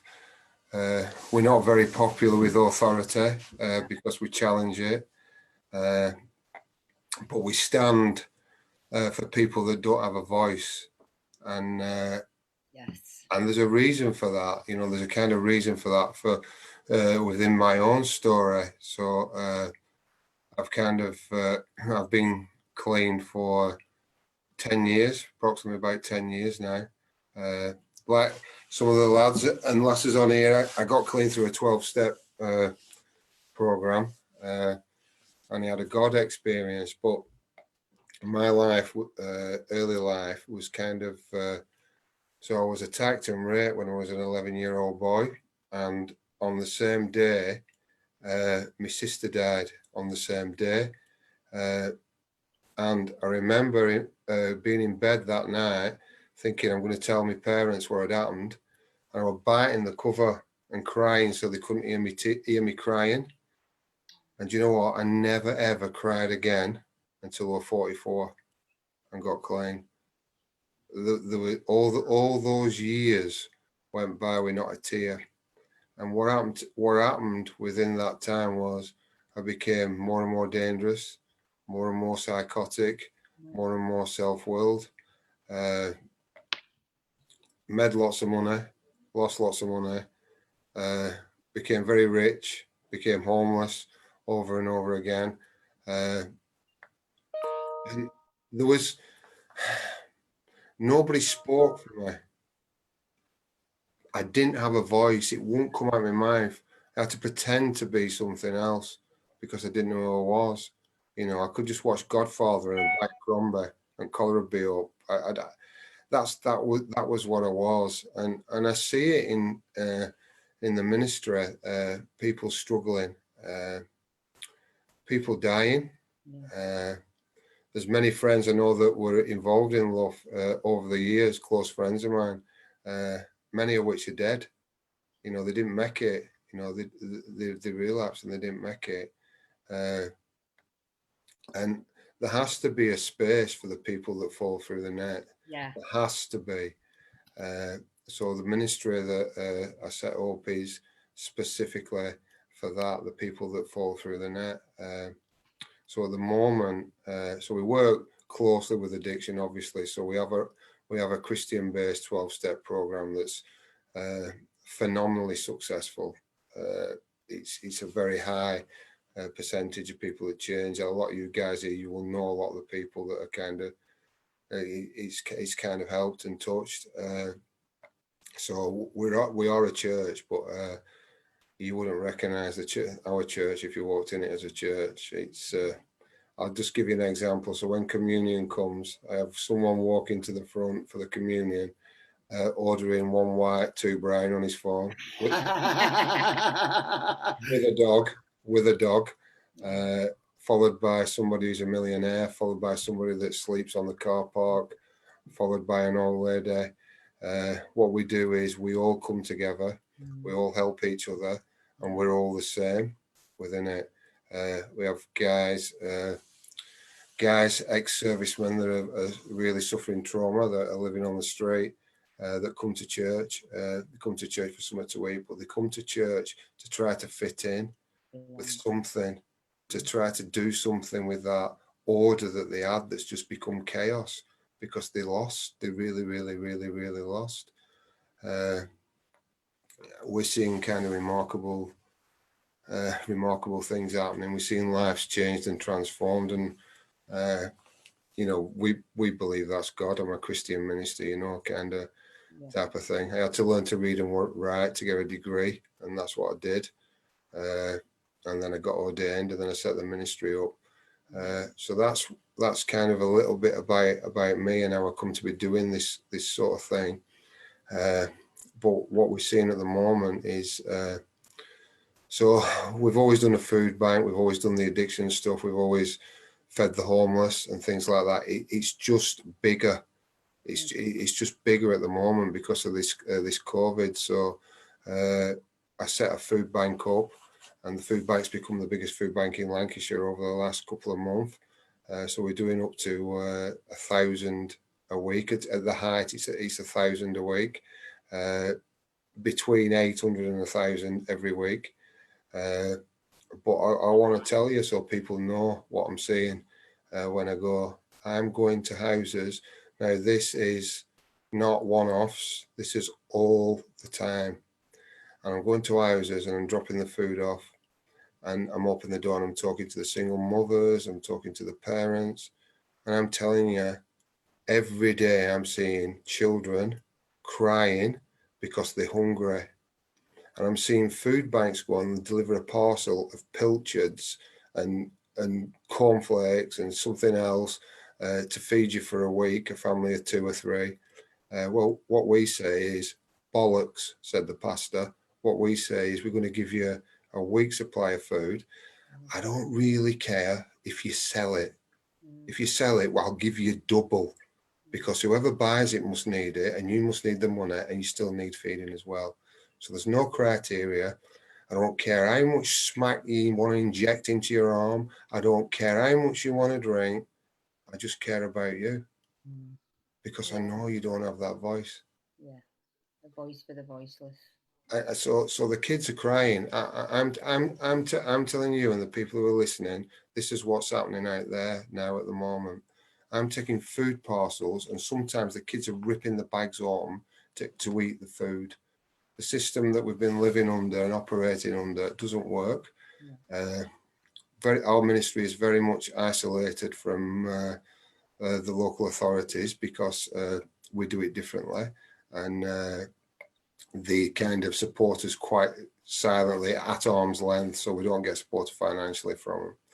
I'll tell you what else I'm seeing. I'm also seeing daily, all the time, old ladies in the 70s, 80s and upwards that are crying because they've got nothing to eat, because they've got no family.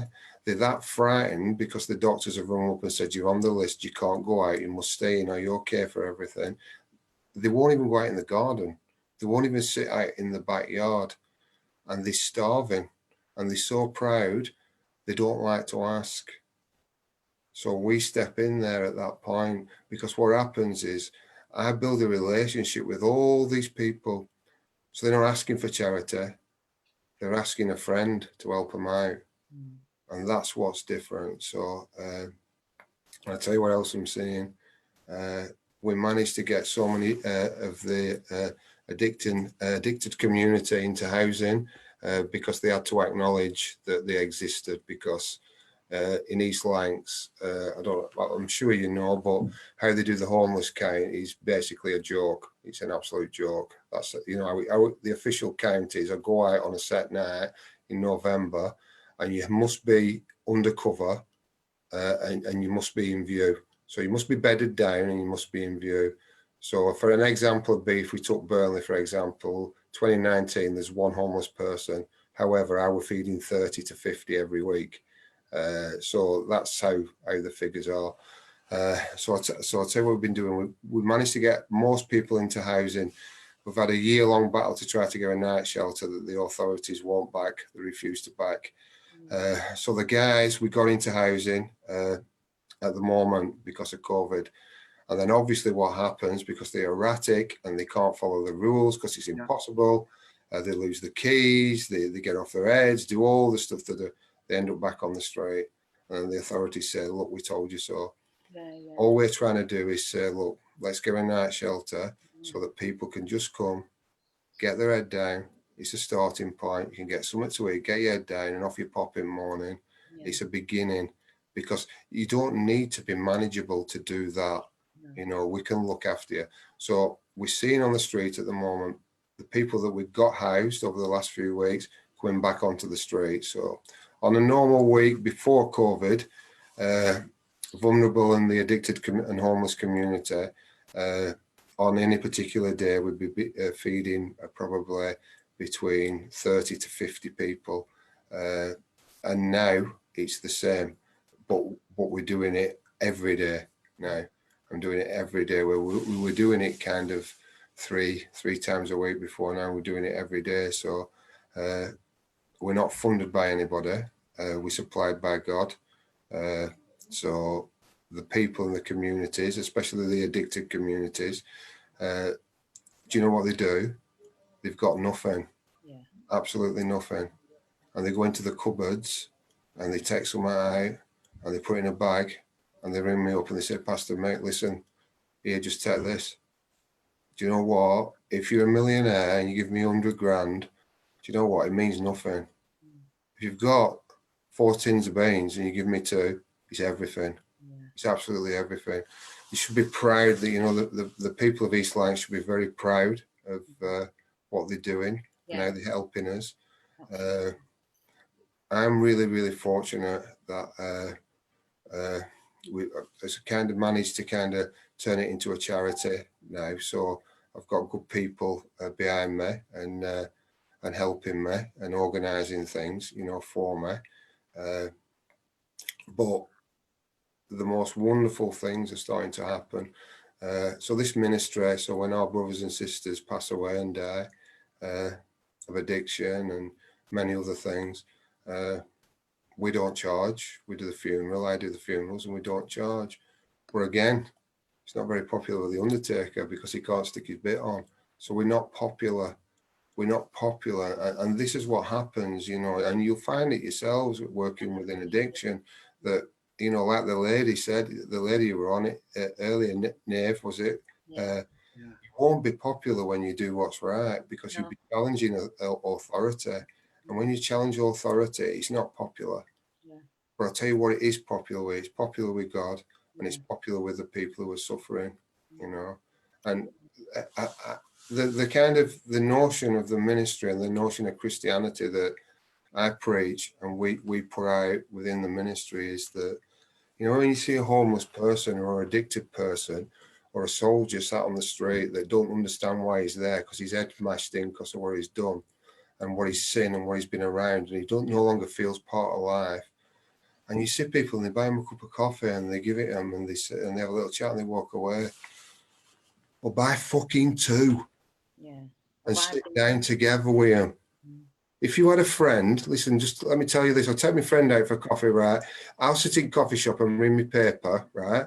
And you go and sit on wall outside. Wait, get 2 coffees, sit down. Excuse my language, my bishop will absolutely kill me, but he won't be listening. I don't swear that often, only when I get passionate. Buy 2 coffees, sit down side by side with your brother or your sister. You need the sufferer. You need him or her more than she needs you. And if you can get that mentality into your mind, your hearts will be changed. The love will come together and we can, you know, we can change the world a little piece at a time. Absolutely. I'm listening to these guys on here and I'm absolutely inspired by everything that I've heard. All the guys, everything that I've heard, you know, and from meeting Pete all those years ago, probably 10 years ago, and just remembering where I was at, that all I was trying to do on that day was blag a few fags, a few quid and something to eat. Look at you now. Because that's where I was at. Yeah. And now I'm the person me. trying to give somebody the same thing that I was trying to get. The hope shot. You know, so, I mean, I kind of, I've been lucky. But the more I pray, the luckier I get. Absolutely. There's a few more blessings here coming in for you, Pastor Mick. If you want any free media, David can help you out there at the top. Have you seen him? And Kate Fury, if you need to give out any soap, she's got a soap shop she's going to tell you about in a minute.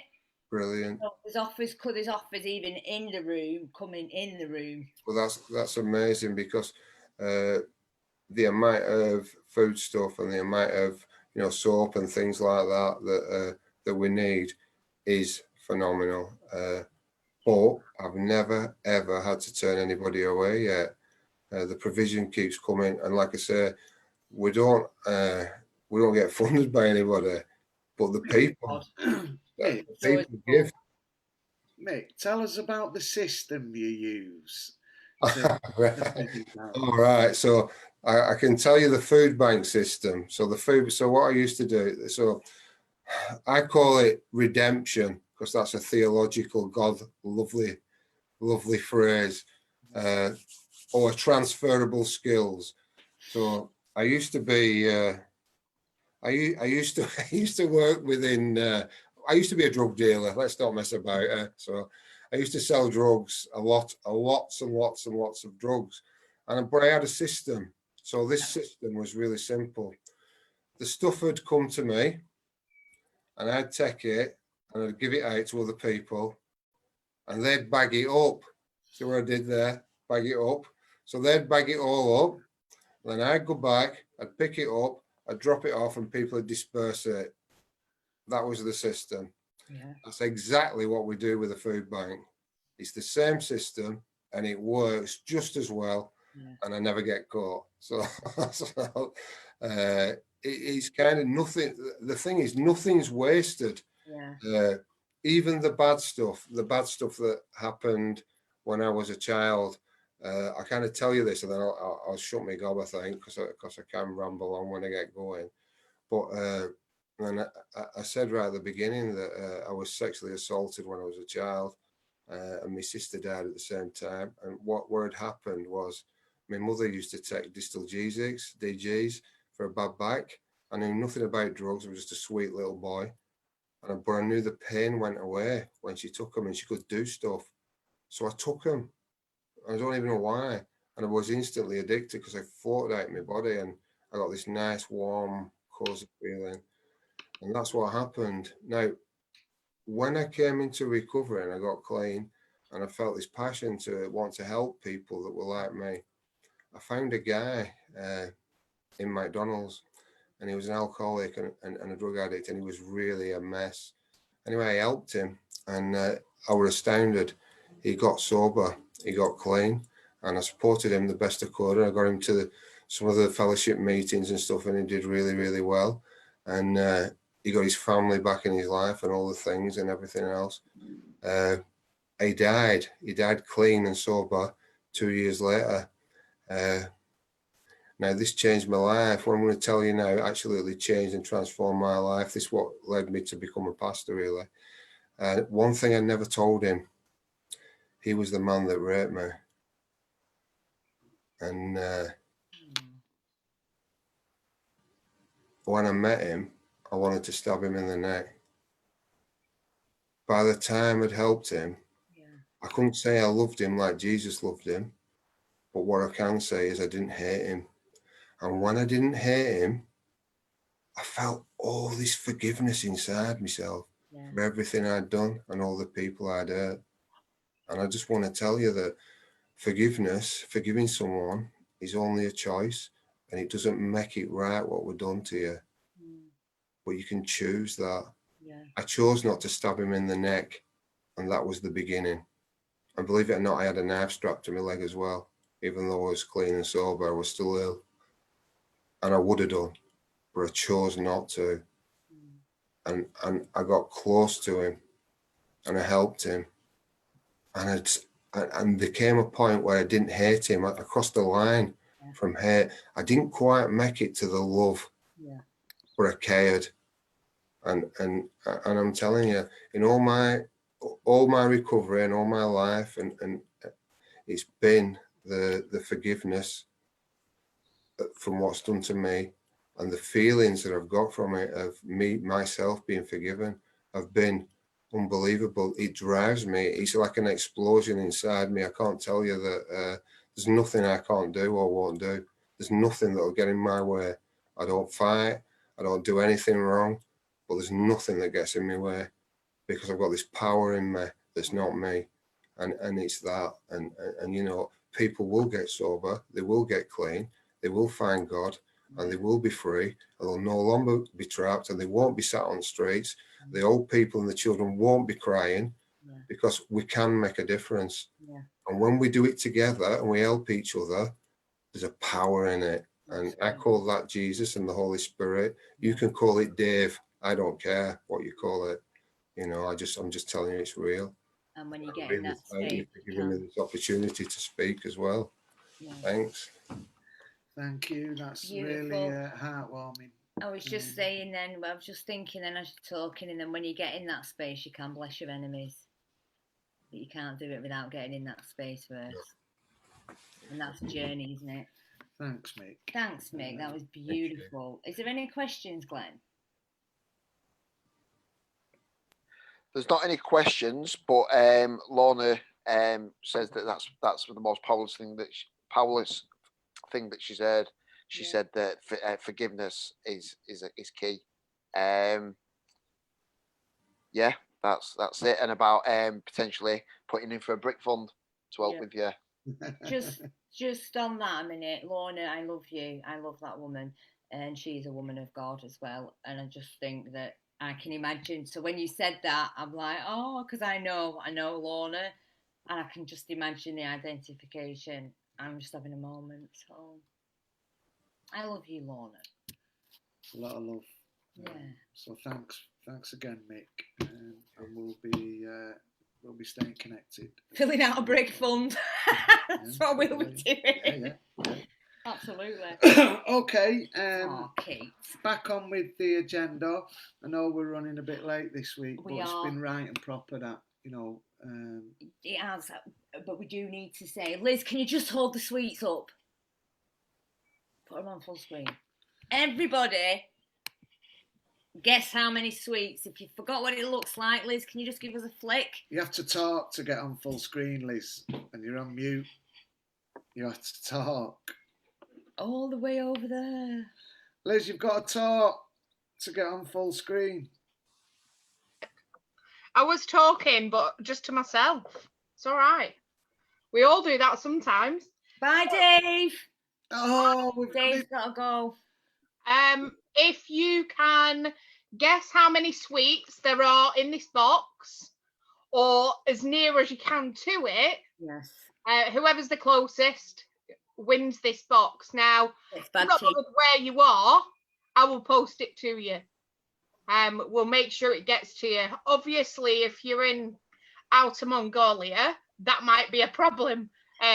But yeah, we can get it to you. So just to give you a bit of perspective, this is really, really deep. So just take this out. That's a Kinder Joy.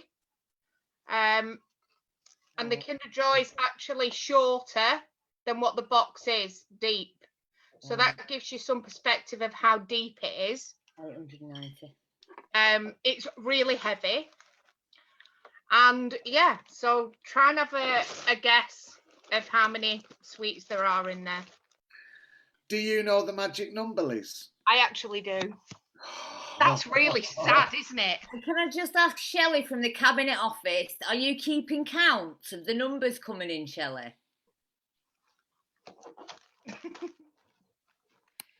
Shelley, you're on mute. I've done it again. IT deficient here. I do apologise.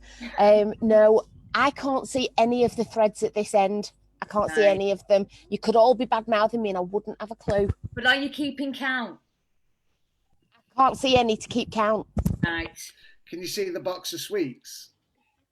Only when Liz shows it. Right, well. It's the drool that's distracting me, I think. I think what might be a good idea, rather than announcing the winner now, I'll do a live draw of the prize giveaway about 20 minutes after, 15 minutes after this closes. Oh, this should we LUF do it Lounge. next week? Should we we could do it next week. Yeah, let's give the winner and announce the winner next week. That's really... I've got to wait a week. No. The guys don't want to wait a week, Pete.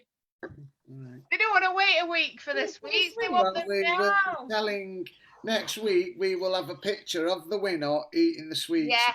Yes. That's better, isn't it? Yes. So, Liz, you're going to sort that out, are you? And get the numbers sorted? Right. Yes, Glenn's on it as well. On there.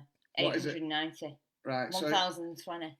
If we win, we will donate it to Pastor Mick. Yeah, and with some potatoes as well and some veg, because I'm all about nutrition at the minute. Not sweets. Greens. Okay. Straight on with the agenda. Yes. Give it a like, and guys, hit the share button, and Glenn, give the guys a shout out if they're doing that. Make sure they get recognised. Yep, no problem. Next up, you've been very patient, Kate Fury, because I know you're a bag of energy waiting to explode onto the screen. Go for it.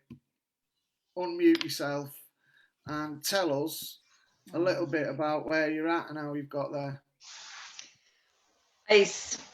I'm just absolutely blown away straight off with the stuff that's been shared, Mick. You've just touched me completely there. I was sat here and I thought I'm going to burst into tears in a minute. You know, so I always seem to come into these things and I think, right, this is what I'm going to do. This is what I'm going to talk about. And then I hear something and I completely go off track because it's just the nature of things.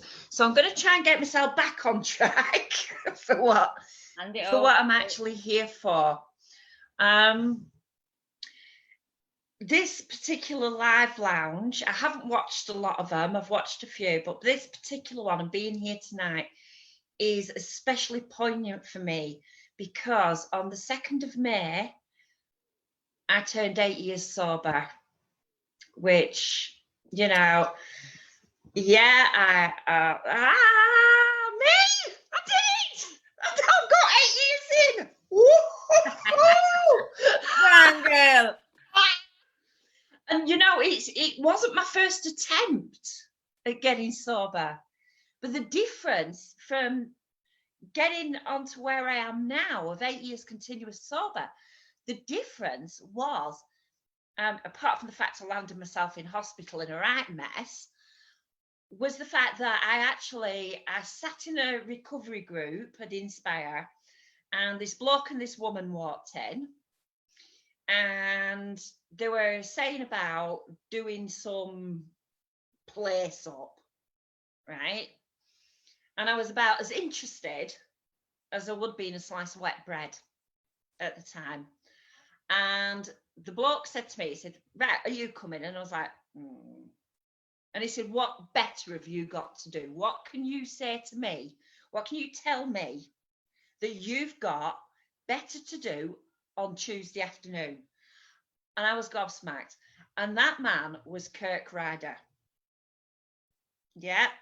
And he was in there with Jane Riley, and I couldn't answer him. So I ended up, I turned up. So my recovery journey for me really started with a freaking paint scraper in my hand.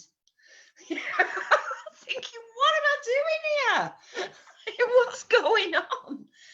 And of course, from that, I was invited to the first LUF I attended, which was Accrington Town Hall. And I didn't really know anybody there. And I was sort of like walked in and I looked a bit lost. And at that point, I didn't really speak to people. Believe it or not, I was quiet. All right, this is what you've done to me. You released a monster. And I was sort of stood there, and this gigantic bloke come up to me and he said, "You all right?" And I was like, and he says, "What, do you want me to lead you by the hand to sit you down?" Right, sarcastically. So me, being me, I went, "Yeah." And he did. And that was Chris Carlin.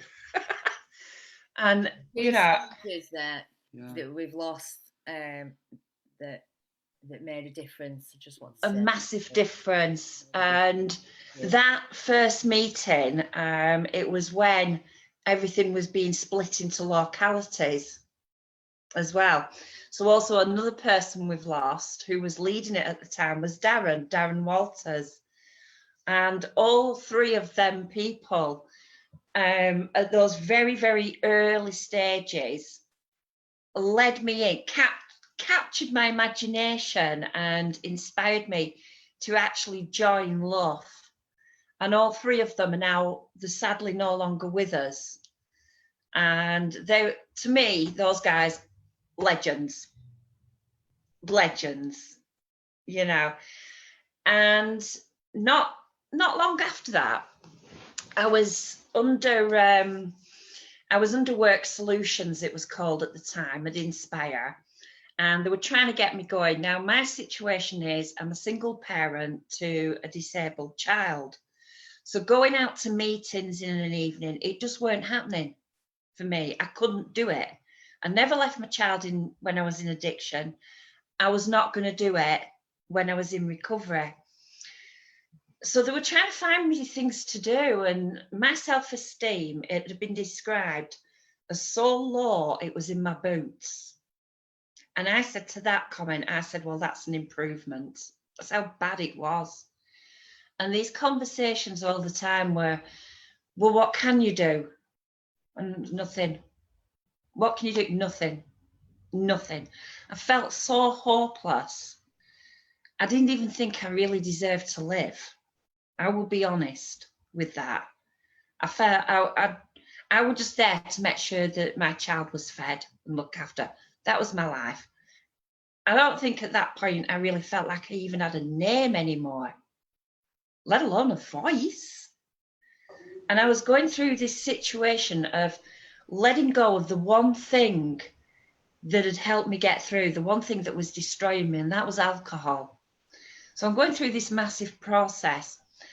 And Ben Kelly from Work Solutions, he said, come on, there must be something you can do. And I said, well, I can make soap.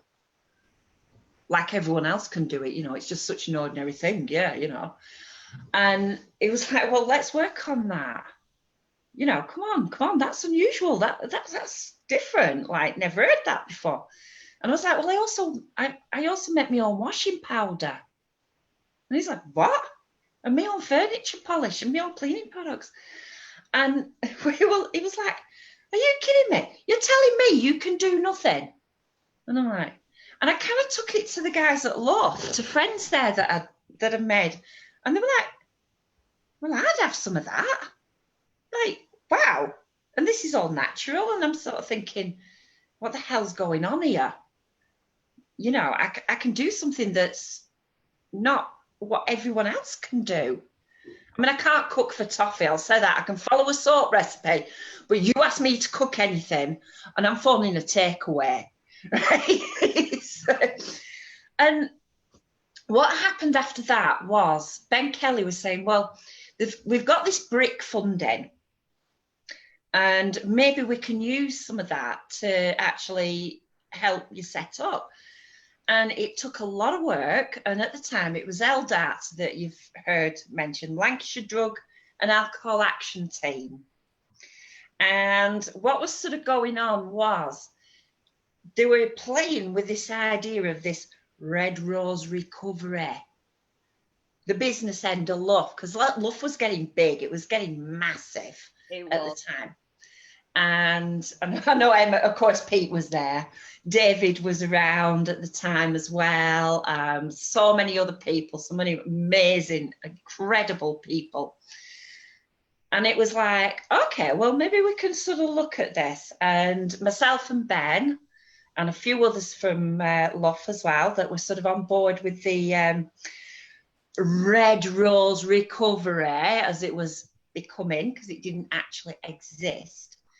We got onto the commissioners and we said about, well, it might be beneficial to get people to start up businesses. What's the benefit of this? And of course they use sort of me and my story of I can't do anything else. I can't get employment because I have to be available. I can't get to meetings because I have to be, and all this, and maybe this would help. And eventually, and it took about a year, we got there. And they decided they were going to take a risk.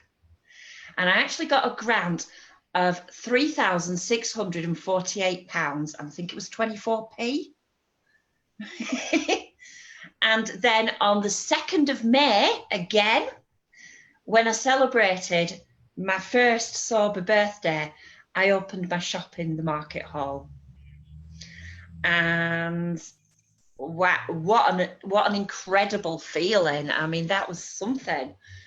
What I didn't quite realise at the time is, together with others, I'd set a precedent for businesses in recovery. And as things progressed, I progressed, the ideas progressed, more people started coming forward with these ideas. My friend came up with an idea about card making, I know she was brick funded and she was doing a lot of craft groups. She was teaching a lot, and all these others came on board. And I believe we've had a cycle making, a bicycle repair. I think we've had an aquarium one. I don't know actually what the figures are for the amount of people, businesses, little businesses that have been funded through brick. But I can imagine that throughout Lancashire, there's been a hell of a lot now. And I am really proud to have been at the forefront of that. As my business progressed, I came out of the market hall and I went to a shop on a street called Warner Street. Best street in Aki. Well, I'm not there anymore, so, you know, and this is where the legend really begins. It's me and my friend who had the shop across the road. We came up with this crazy idea about holding an event. Okay, doing a Victorian street event. Let's do this, let's do that, let's have this, let's have that, let's have this.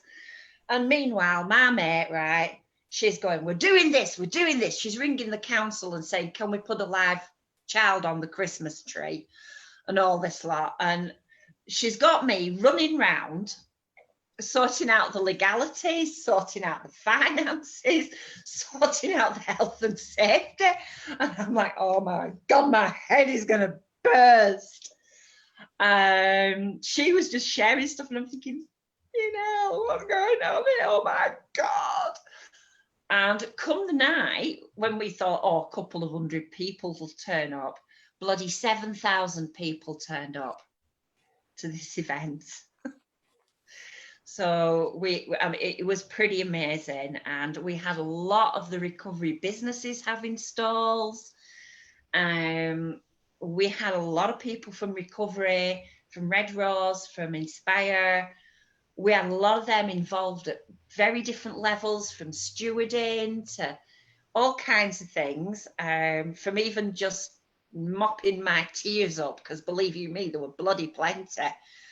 I mean, talk about a nervous breakdown a day. And I was like, never again, never again, never again. So what did we do?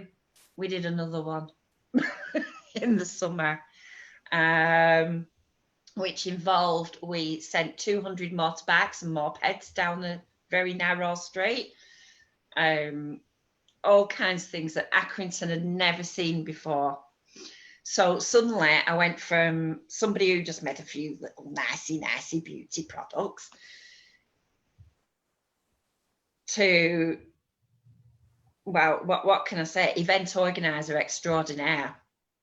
And I was learning on the job. Yeah. And through that, I developed New Freedom Limited, which was a brand of the beauty stuff I was doing. And that is a not-for-profit, limited by guarantee business, which we help people who are affected by addiction or affected by autism, because that's kind of my family circumstances. Yeah. And the idea behind the events was it was all inclusive. Yeah. So we had a lot of businesses that were run by autistic people. We had a lot of stores from people in recovery. But the idea is no one else knows about it. It's all, you know, let people find out if they ask people. Yeah. You know, get rid of that, oh my God, this is people. And it works. The model works. Sadly, after our third event, my best friend, my co-organiser, dropped dead. I was the one who found her. It was a terrible, terrible time. And again, I pulled on the people I knew from Red Rose and LUF, supporting me through that. I did develop PTSD from it. I actually closed my shop, my beloved little shop. I couldn't face being there without my friend across the road. And I also had the opportunity to move to this big house I'm in. Big house, you can't even see the top of my windows. And I had room to not only move my home into here, but to also move my business here as well. And I carried on online, but New Freedom took over my time. And since then, I have done 2 major events in Accrington. The Christmas one was so big a flop, it was untrue. I'm not going to swear, but the weather was just against me from the start. Yeah. My stewards were ill, my stall holders were ill, I was ill. We actually now think I had the COVID. At the time, I developed pneumonia. You know what, Kate, though? You've got to get it wrong to get it right sometimes. Oh, yeah, and I'm there like, I am not doing one next year. Well, guess what? I'm not, and now I want to because I can't. Yeah. And because that's me all over. You know how defiant I am. Legend. But the thing I am proud of the most is me and another lady in recovery and another friend. We actually did a series monthly of events. We had stall holders, but that kind of, but we were providing free arts and crafts for kids in the market hall. So there was me doing the crafting bit, you know, come on, let's glue this to this, and half of it end up on me as usual. I had a fairy doing a sand art, and we had Miffy doing a face painting, all for free. We were seeing the same kids every month, we were seeing new ones, we were just having such a great time. And I was trying to lead a campaign to provide free arts and crafts for children on a regular basis, because I'm sure Mick can back me up on this. When you have families that are struggling to feed themselves, they do not have access to crayons. They do not have access to paper, to little bits of things, felt tips. They don't exist. And this is not being provided in schools either, because the budgets have been slashed. And I was involved with a lot of other projects at the time, a lot of other things for my recovery. I ended up leaving them to keep my recovery. I left everything I was doing in my recovery. But that's another story. That was quite a tough time. But I had the event to concentrate on. And then come January, when I was like, oh, I knew that's when it was going to hit me, when I had nothing to do. I was bloody well ill. Because I'd said, like, oh, I'm coming back to Red Rose. I've discussed it with Alison. Come on, I'm coming back to my roots. And I'd actually just got in a position where I felt I was well enough to come back, because I was just so tired after having pneumonia. About 2 weeks later, we got on lockdown. So it's been a bit of a disaster in a lot of ways. But, and here's the big but, because God's always watching. Yeah. I got a call from my niece about providing soap for key workers. She's a junior doctor at Wythenshawe Hospital, for the mini soaps. And this gave me an idea, and I put it out there. And what came back was, why don't you make your soaps, charge a little bit more, so that there are, and send a couple of mini soaps out to be donated. And we've reopened what was Clean and Green Recovery as Bubble Duck Soap Store, because I make bubble ducks.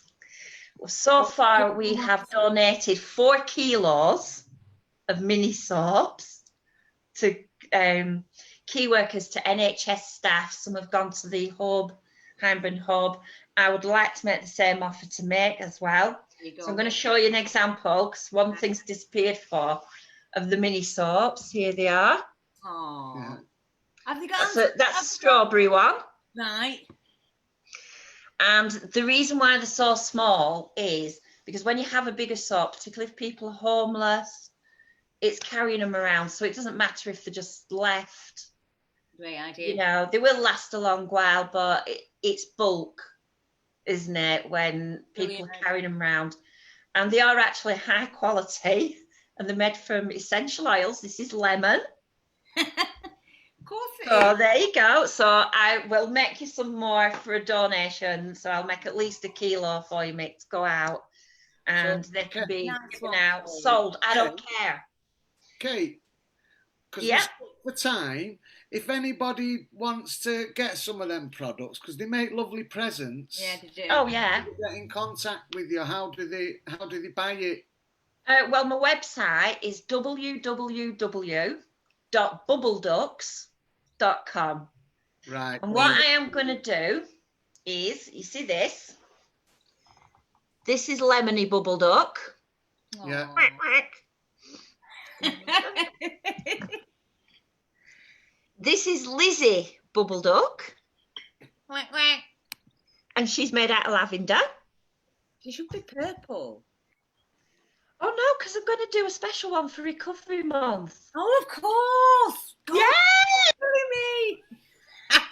And these are baby bubble ducks. Again, we've got a Lizzie baby and a Lemony baby. And the reason I'm showing you these 4 in particular is next week, we're going to have a competition. Oh, here we go. Here we go. Somebody next week, I don't know how we're going to do it, is going to win these 4 ducks. Well, what we're going to have to do there is get in touch with you. Yeah. Do an opening like Liz did this week for the competition. And we just That'd keep be rolling that. Yeah, Each one to that'd be each one. great. Each one to Yeah. each one and pass it on. Yeah. I love you. And let me just tell you, my Declan often asks about your... honestly... Oh. How is she, Oh. the teenager? Do you know she's got bright blue hair now? Beautiful. Oh. My girl. Just another thing, actually, quite interesting, something I was thinking about before. Me and Rachel did a YouTube video making ducks, and she does swear on it, Rex. That's our Rachel. And we love Rachel. I'll put a link in after we've done this to the YouTube video. Now, bearing in mind, in my addiction, I lost my daughter to my parents twice, right? And yeah, it's a long while ago, but actually in the video that I'll link, you can see how well me and my daughter bounce off each other and the relationship that we have with each other, because she helps make these as well. She always And did. I just thought that might be nice so that people can see that element of family recovery Absolutely. Yeah. as well, because we don't always see that. It's like David was saying about him and his stepdaughter, what we gain in those relationships. I know. So, well, Kate, we need to hook Rachel and Declan up as well, because they haven't seen each other for like, what? oh, well, is he good enough for her? She's quite the beauty, you know. He's gay, Eh? so it won't be a problem. Okay, listen, I love you, and we need Love to you get too. Kate on to do the competition next week. But just so that we can pull Liz into this. Yeah. I mean, so Liz we and can Shelley. bring Liz and Shelley into this. Shelley was clapping away there. Oh yeah, absolutely. When it comes to little rubber ducks, I'm in there. All excited. I will be there 5 o'clock, especially now you've let slip there's going to be purple ones coming. I'm going to take over this. Yeah, Recovery Month, I will be doing a purple one, especially to celebrate that. I've purposefully held off for that one. So Thanks, Kate. Thank you very much, Kate. Okay, I love you guys. Love you too. Over to you, Glenn. Just want to there's a shout out to Joe Exton in Suffolk. Suffolk. Yeah. Joe Bryan says it only takes one person to open a whole new world of business. So get the information on how to apply for bricks at your localities. So Gareth, myself and Alison, contact Red Rose and we'll be able to give you information on that. Also, Lorna has asked, she's not put second name, but it's Emma's birthday. And at the end of it, can we all finish by singing happy birthday to her? Oh, bless her. Oh, I might have to send you a happy birthday duck. Duck. Absolutely. So is that a yes? Lorna. Yes. Yes? Yes. What am I saying yes to? What am I saying? Singing happy birthday. Oh. Well, that's over to you guys. I can sing happy birthday to myself if you want. And I will as well, you know me. And Kathryn will join me. I sang happy birthday to myself in April. Many times, darling, many times. Yeah. I was like, I don't care. We need the duck. We should be washing hands. I know. Well, you Happy know, birthday. Bubble ducks, they like to be clean. Nice link there, Shelley, actually. Nice link there. You've just missed this. Lorna's hijacked the comments about my birthday tomorrow. Oh, that was nice. It totally was. You should have done that. I was totally stoned off.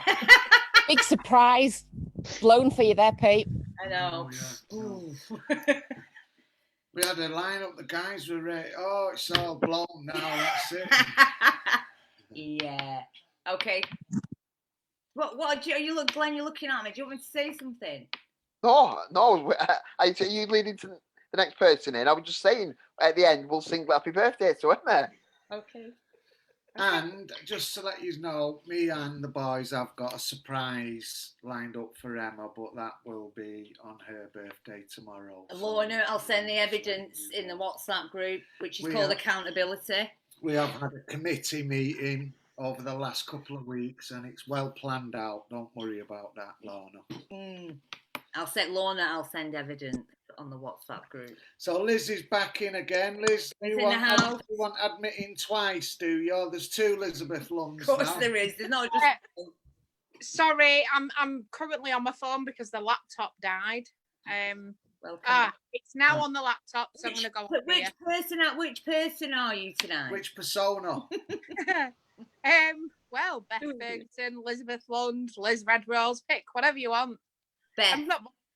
Yeah. Right. Well, whichever one you're not, delete, and we'll have the one that you are.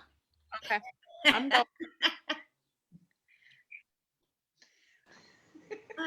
Hi, Liz. So, Glenn was going to take over this part, and I'm happy for you to chip in at any point.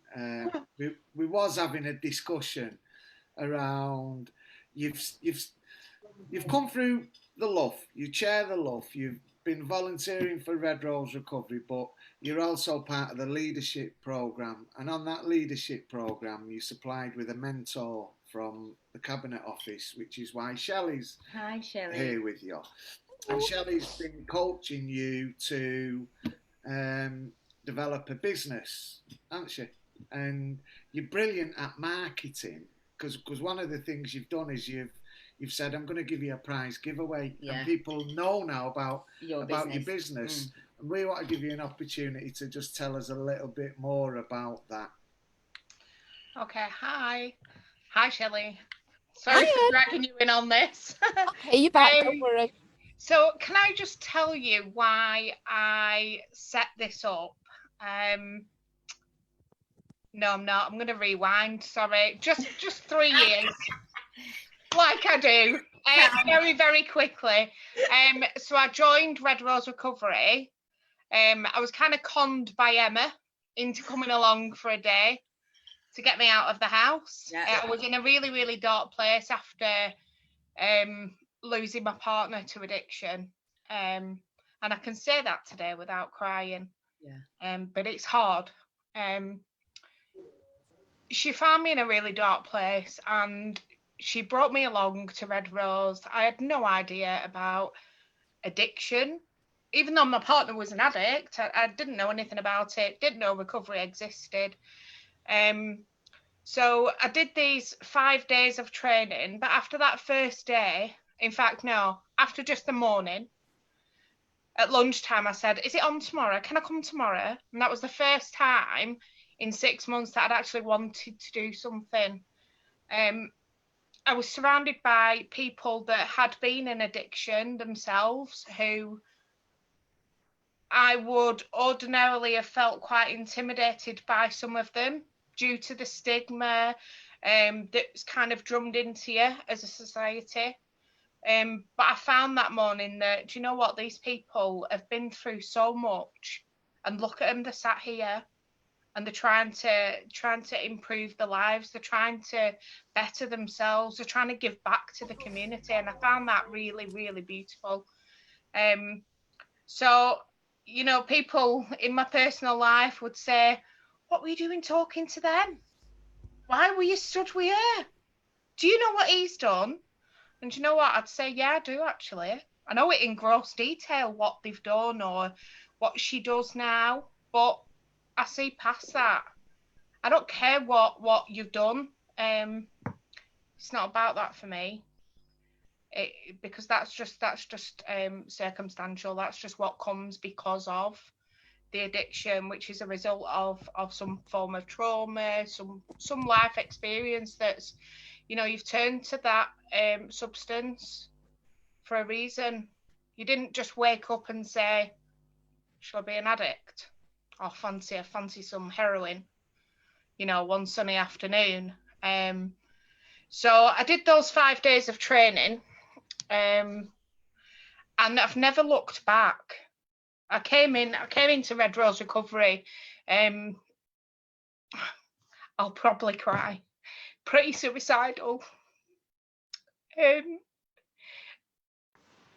14 years of domestic abuse, violence, quite a mixture.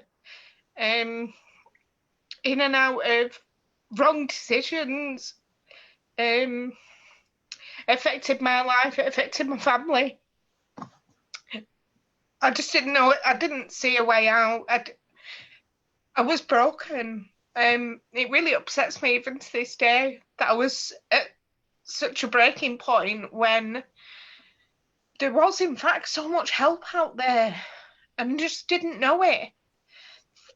So with the help of Red Rose Recovery, I started helping other people that were going through what I'd been through, or that had subjected other people to what I'd been through.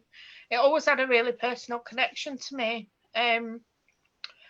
I started working for Red Rose for a little bit, and I left for personal reasons. Wasn't really in a great place.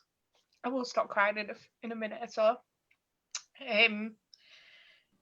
But being in that situation where I was grieving, didn't have anybody who I could talk to in a very, very congruent way, shall we say, other than those at Red Rose.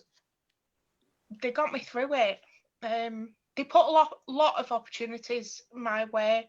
We went to Birmingham, to DDN, met some people that they're massively inspirational, and I felt really like a duck out of water.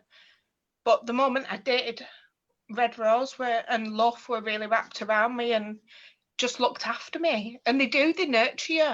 And the more time I spend around the people that are involved with LUF and are LUF and Red Rose, the more I want to be involved, because it is such a big family. My life's changed immensely now. I help people with, from autism. Hi, Kate. Because my lad has it, and it's you know, that's close to my heart. So there's housing, domestic violence, child abuse, there's mental health. There's not something that I won't help somebody with. Yeah, I've made a lot of mistakes in my life. Yeah, I've made a lot of bad decisions that don't paint me in a very good light. But what I can say is I have learned from those. And I do what I do today because I actually give a shit about these people. Now, one of the opportunities that Red Rose gave to me recently was to join the leadership programme, and that's where I met Shelley from the Cabinet Office. And we're given mentors. Well, a mentor, but in fact, I got two. So I got John Ashton as well from the prison service. So hi, John, who was amazing as well. And I put an idea to Shelley that I wanted to set up shop, and make some money so that we could gift more cakes to the police, the NHS, the key workers,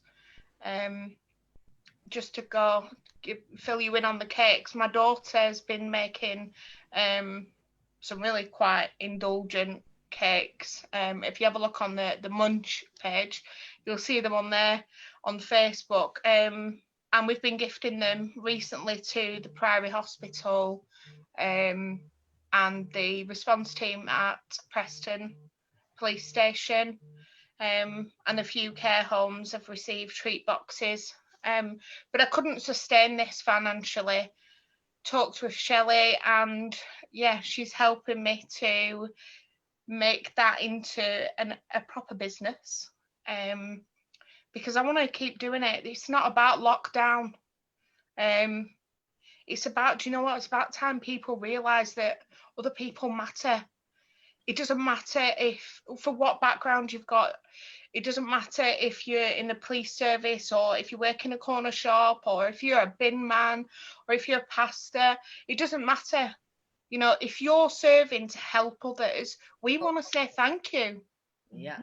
And I think there's a lot of people in my life that I should have said thank you to, and I didn't.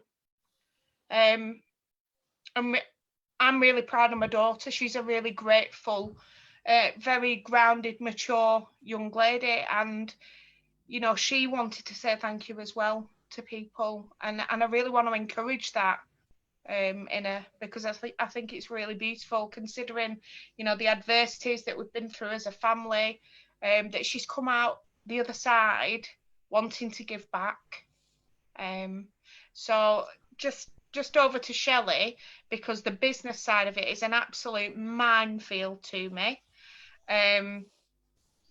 But one thing I will say is, when people buy these boxes from us over on the Munch page on Facebook, when I go and deliver them, the joy on the kids' faces is just like, oh, I just want to give them a hug. It's just so beautiful to see them so excited just over a few sweets.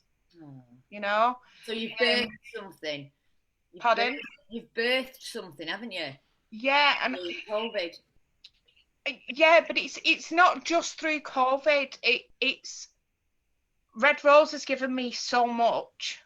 And other people in my life, you know, my family, my friends, have given me so much that I want to do something to give to other people. And I know that we're selling them, but on the back of selling them, we're able to gift to other people.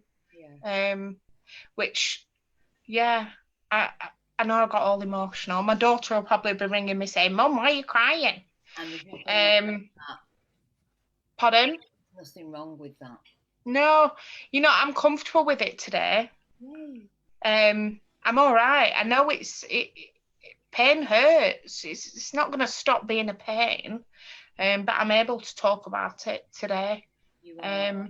Whereas I never ever dreamt that I'd be able to, and I know for a fact that without the support of Red Rose and LUF and the leadership programme, that I wouldn't have been able to do that. There's no chance. So can I just bring in Shelley so you can... Shelley. Sorry about this. I think my internet's just having a couple of wobbles, so I do really apologise if it goes off.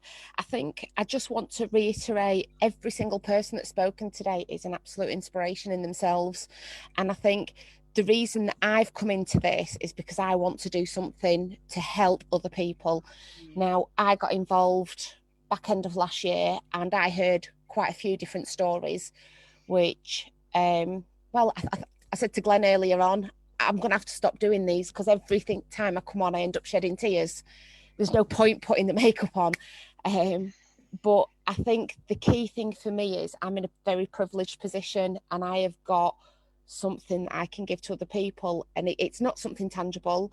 It is belief, and it is confidence in themselves. And it's, as I say, I met Liz, was it February, LUF, Liz? Yeah. It was January, February that I met Liz. And if I'd have said to her then, can you believe you're going to be a business owner in 6 months? I think she'd have wiped the floor with me, if I'm honest.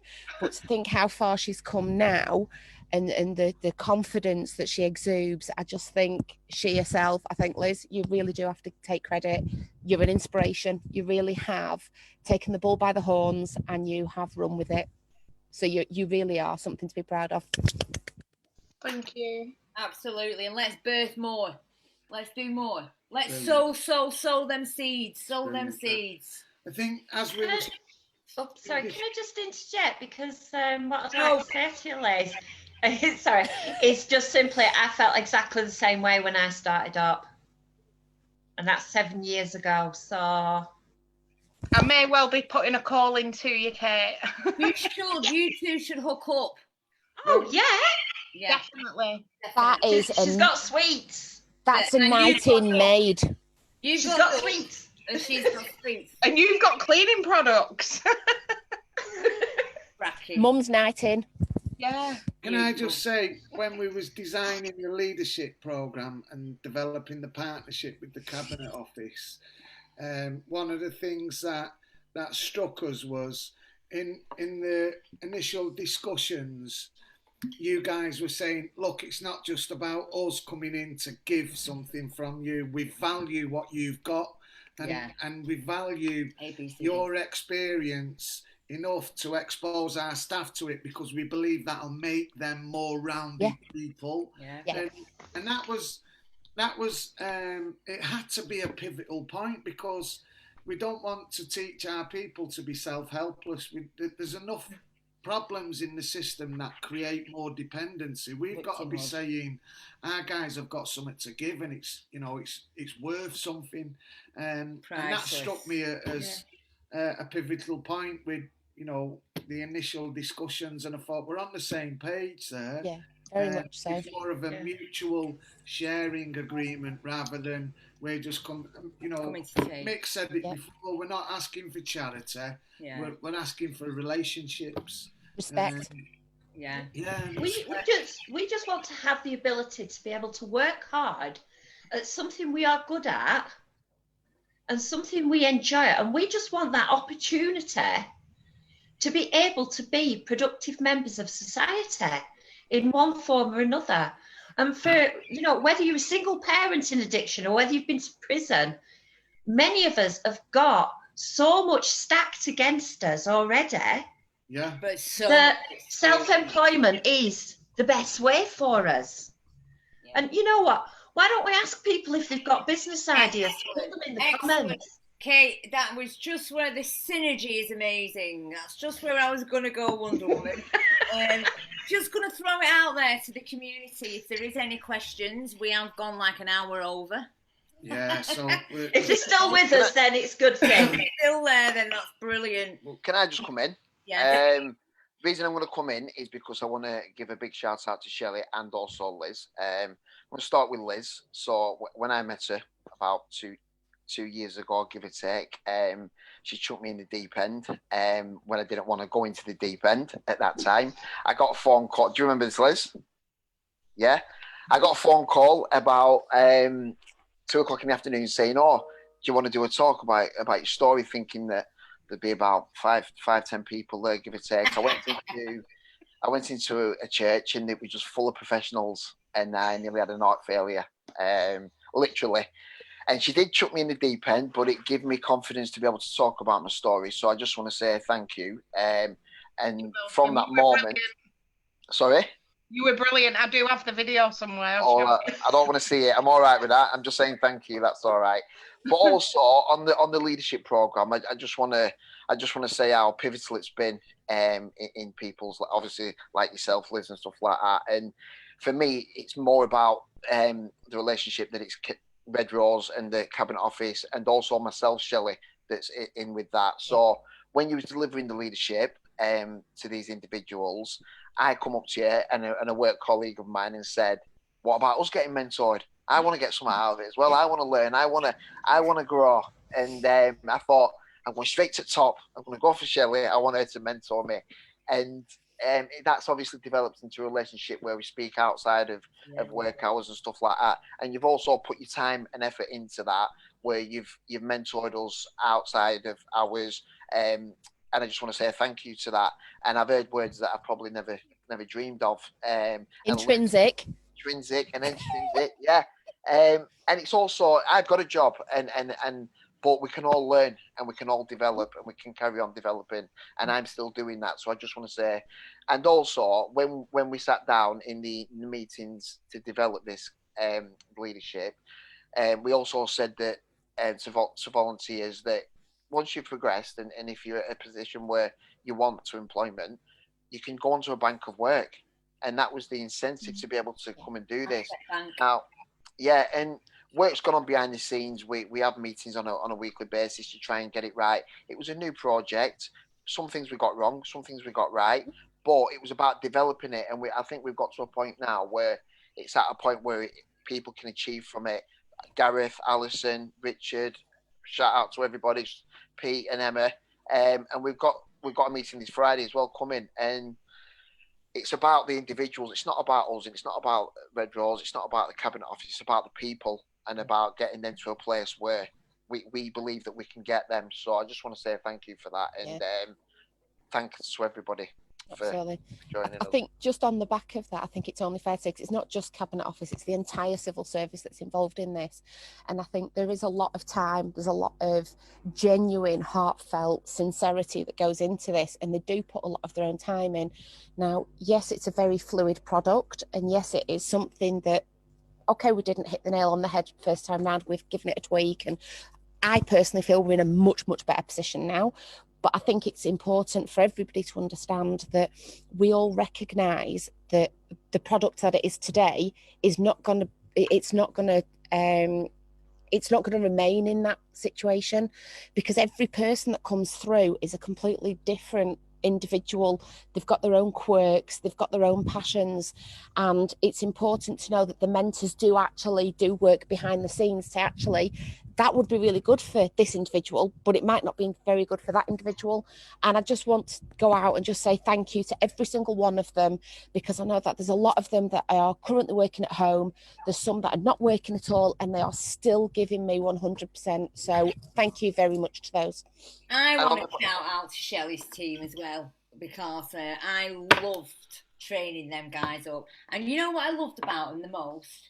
They was open-minded to learn new things, because the quirkies, with the misfits, with the weirdos, and I feel like they learned so much on that training as individual to human beings. That you can't learn from uni. You can't. You've got to feel this stuff. We talk a heart language, don't we? Yeah. And, I love them all. And they all are absolutely open-minded. They're very human as well, because at the end of the day, none of us are perfect. We've all got a history, and it affects us all in different ways. It's just a little something to give back. And one of the first conversations we had, Pete, was about trying to break down those stigmas of, the scary civil service, and obviously people that have got previous or history or addiction that they maybe don't have the confidence in displaying. And I really, honestly, hand on heart, I think we've hit that. I really do think that some of the relationships, I think, kudos to everybody involved. And just on the back of that as well, I just want to say as well what Shelley's been doing out of Cabinet Office, HMRC, stuff. So me, Liz, and a few other people get donations quite regularly from different sources. And we went out when COVID-19 hit us. We wasn't actually in lockdown, but people was getting ill. We went out to Leyland, Chorley, and Preston at nights, giving food to the homeless. Liz got some donations from the fire and rescue. We put some ampers together, and we went out and delivered these around Chorley, Preston. And I think we was out till 10, 11 o'clock at night. There was a lot of soup made that night. Yeah. Nice. So she's doing stuff out of them hours as well. It's also a big learning curve. I've got two young girls that I like to think are quite privileged in that they don't really know the real world yet. And they've been involved, and they are chomping. They've been sat here for the duration, sat saying, that one's Alison, that one's Liz, that one's Glenn, because they, although they're only 8 and 15, they understand what we stand for, and they understand what it is that we're putting into it. So it's an education for them. My 8-year-old got into the car after one of those events that Glenn's just told you about. She got in the car and she cried and she said, Mummy, she said, I genuinely, why do these people not have homes? And she just genuinely could not understand that that's life and things happen to people. But by because it made her a lot more grateful for what she has got. So thanks for that one, Glenn. And I must say, every time that I speak to Shelley on the phone, she says, "Where's Glenn?" So I'm here. Yeah. Do you know what? Because it's quiet in the street, she's literally on the front in her roller boots, having a sneaky 5 minutes, so she's missed you. Right, okay. But gratitude, fear can't stand where gratitude lives, can it? So Exactly. it's always what I always say, top tip to the girls, gratitude list. You're never too far in to do a gratitude list. And grateful, I am so grateful to you all for coming tonight. And I'm also so grateful to my son. I love you. Come and say hi. Look who's on here. It's Kate. Do you remember Rachel? No. Say hi. Hello. Hi. This is Oh, look at you all grown up. I know. He's been Where's the shaving other his one? head. Come and say hi to the guys on here, quick.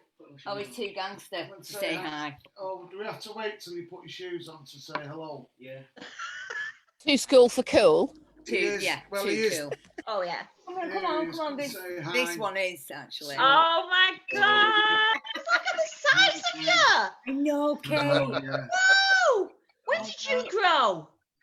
That's Kate Fury. These are my horses. They're out to pasture. Caleb. Oh, my God. Glen's on. There's Glenn. Hello. Too busy looking. You all right? Our Rachel's still in a dressing gown. She still hasn't brushed her hair. She's playing on her Switch upstairs. She's perfectly happy. Lockdown suits her because she doesn't have to bother with anybody. No. So she's quite happy. So I'm so good. It's good to see you, Kate. Yeah, it's great to be back involved. And absolutely, it's good to see you all. Thanks, Pastor Mick. Thank you, Shelley. Thanks, Gareth. Thanks, Liz. Thanks, Glenn. Is there any final words before we hand over to our Nick? Hello, honey. Aren't you gorgeous? I think David. Just remember, everything starts with clean hands. Yes, clean hands. David, we've still not gone home. You're joking. It's come back. David. We've not gone home yet. I've been to the United States of America and just come back. And I know, see what I mean? I went out in 1999. I didn't come back till look at you. I've still not come back. No, I've So last thoughts, last words. Oh, I just love each other. That is really what it's all about. We're no different. You know, we might have different pathways here, there, and along the way, but it really is all about the love. I love you all dearly. Love is the answer. Nick, I hope you've got a tune to back this up. Oh, I do. Yes! I've got one. Results! I better go on mute because I have a tendency to sing along. Before we close, I just want to say happy birthday, Emma. Really, truly. Have an absolutely fab one. You're not getting away with it. Oh, I thought I had then. Nice one. Nice. I thought I had, actually. Thanks, Shelley. Don't miss a trick, that one, you know. No. Okay. Go for it, Nick. This is going. I hope the sound's okay. This is going up the country like canned heat.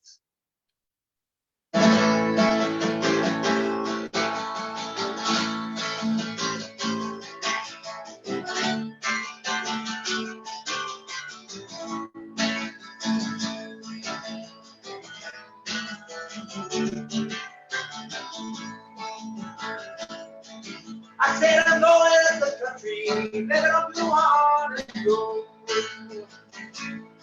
I said I'm going up the country, baby, don't you want to go?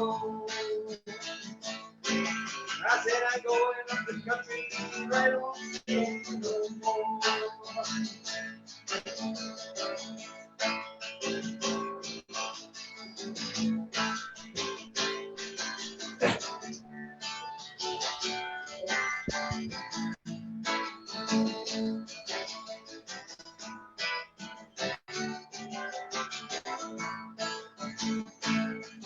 I said I'm going where the water tastes like wine. said I'm going with her, water tastes like wine. I'm gonna jump in the water, stay all the time.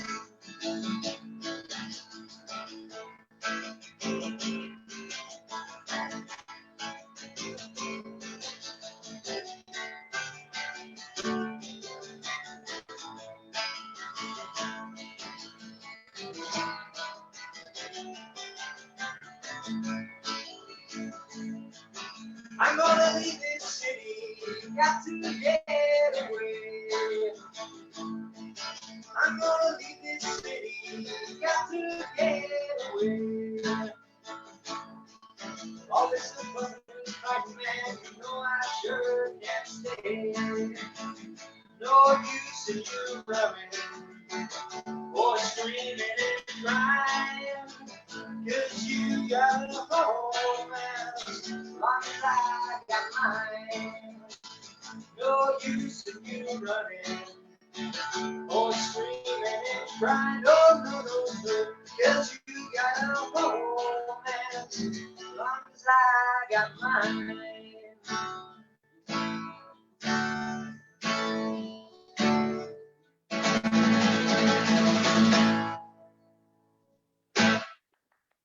Thank you very much. Thanks, Nick. So, No problem. Thank you. Thank you, all the guests. Emma's gone to stretch her legs. We've gone on a bit longer than normally tonight. So, thanks for sticking around with us. Next week, we're taking over the national Facebook page for Change, Grow and Live.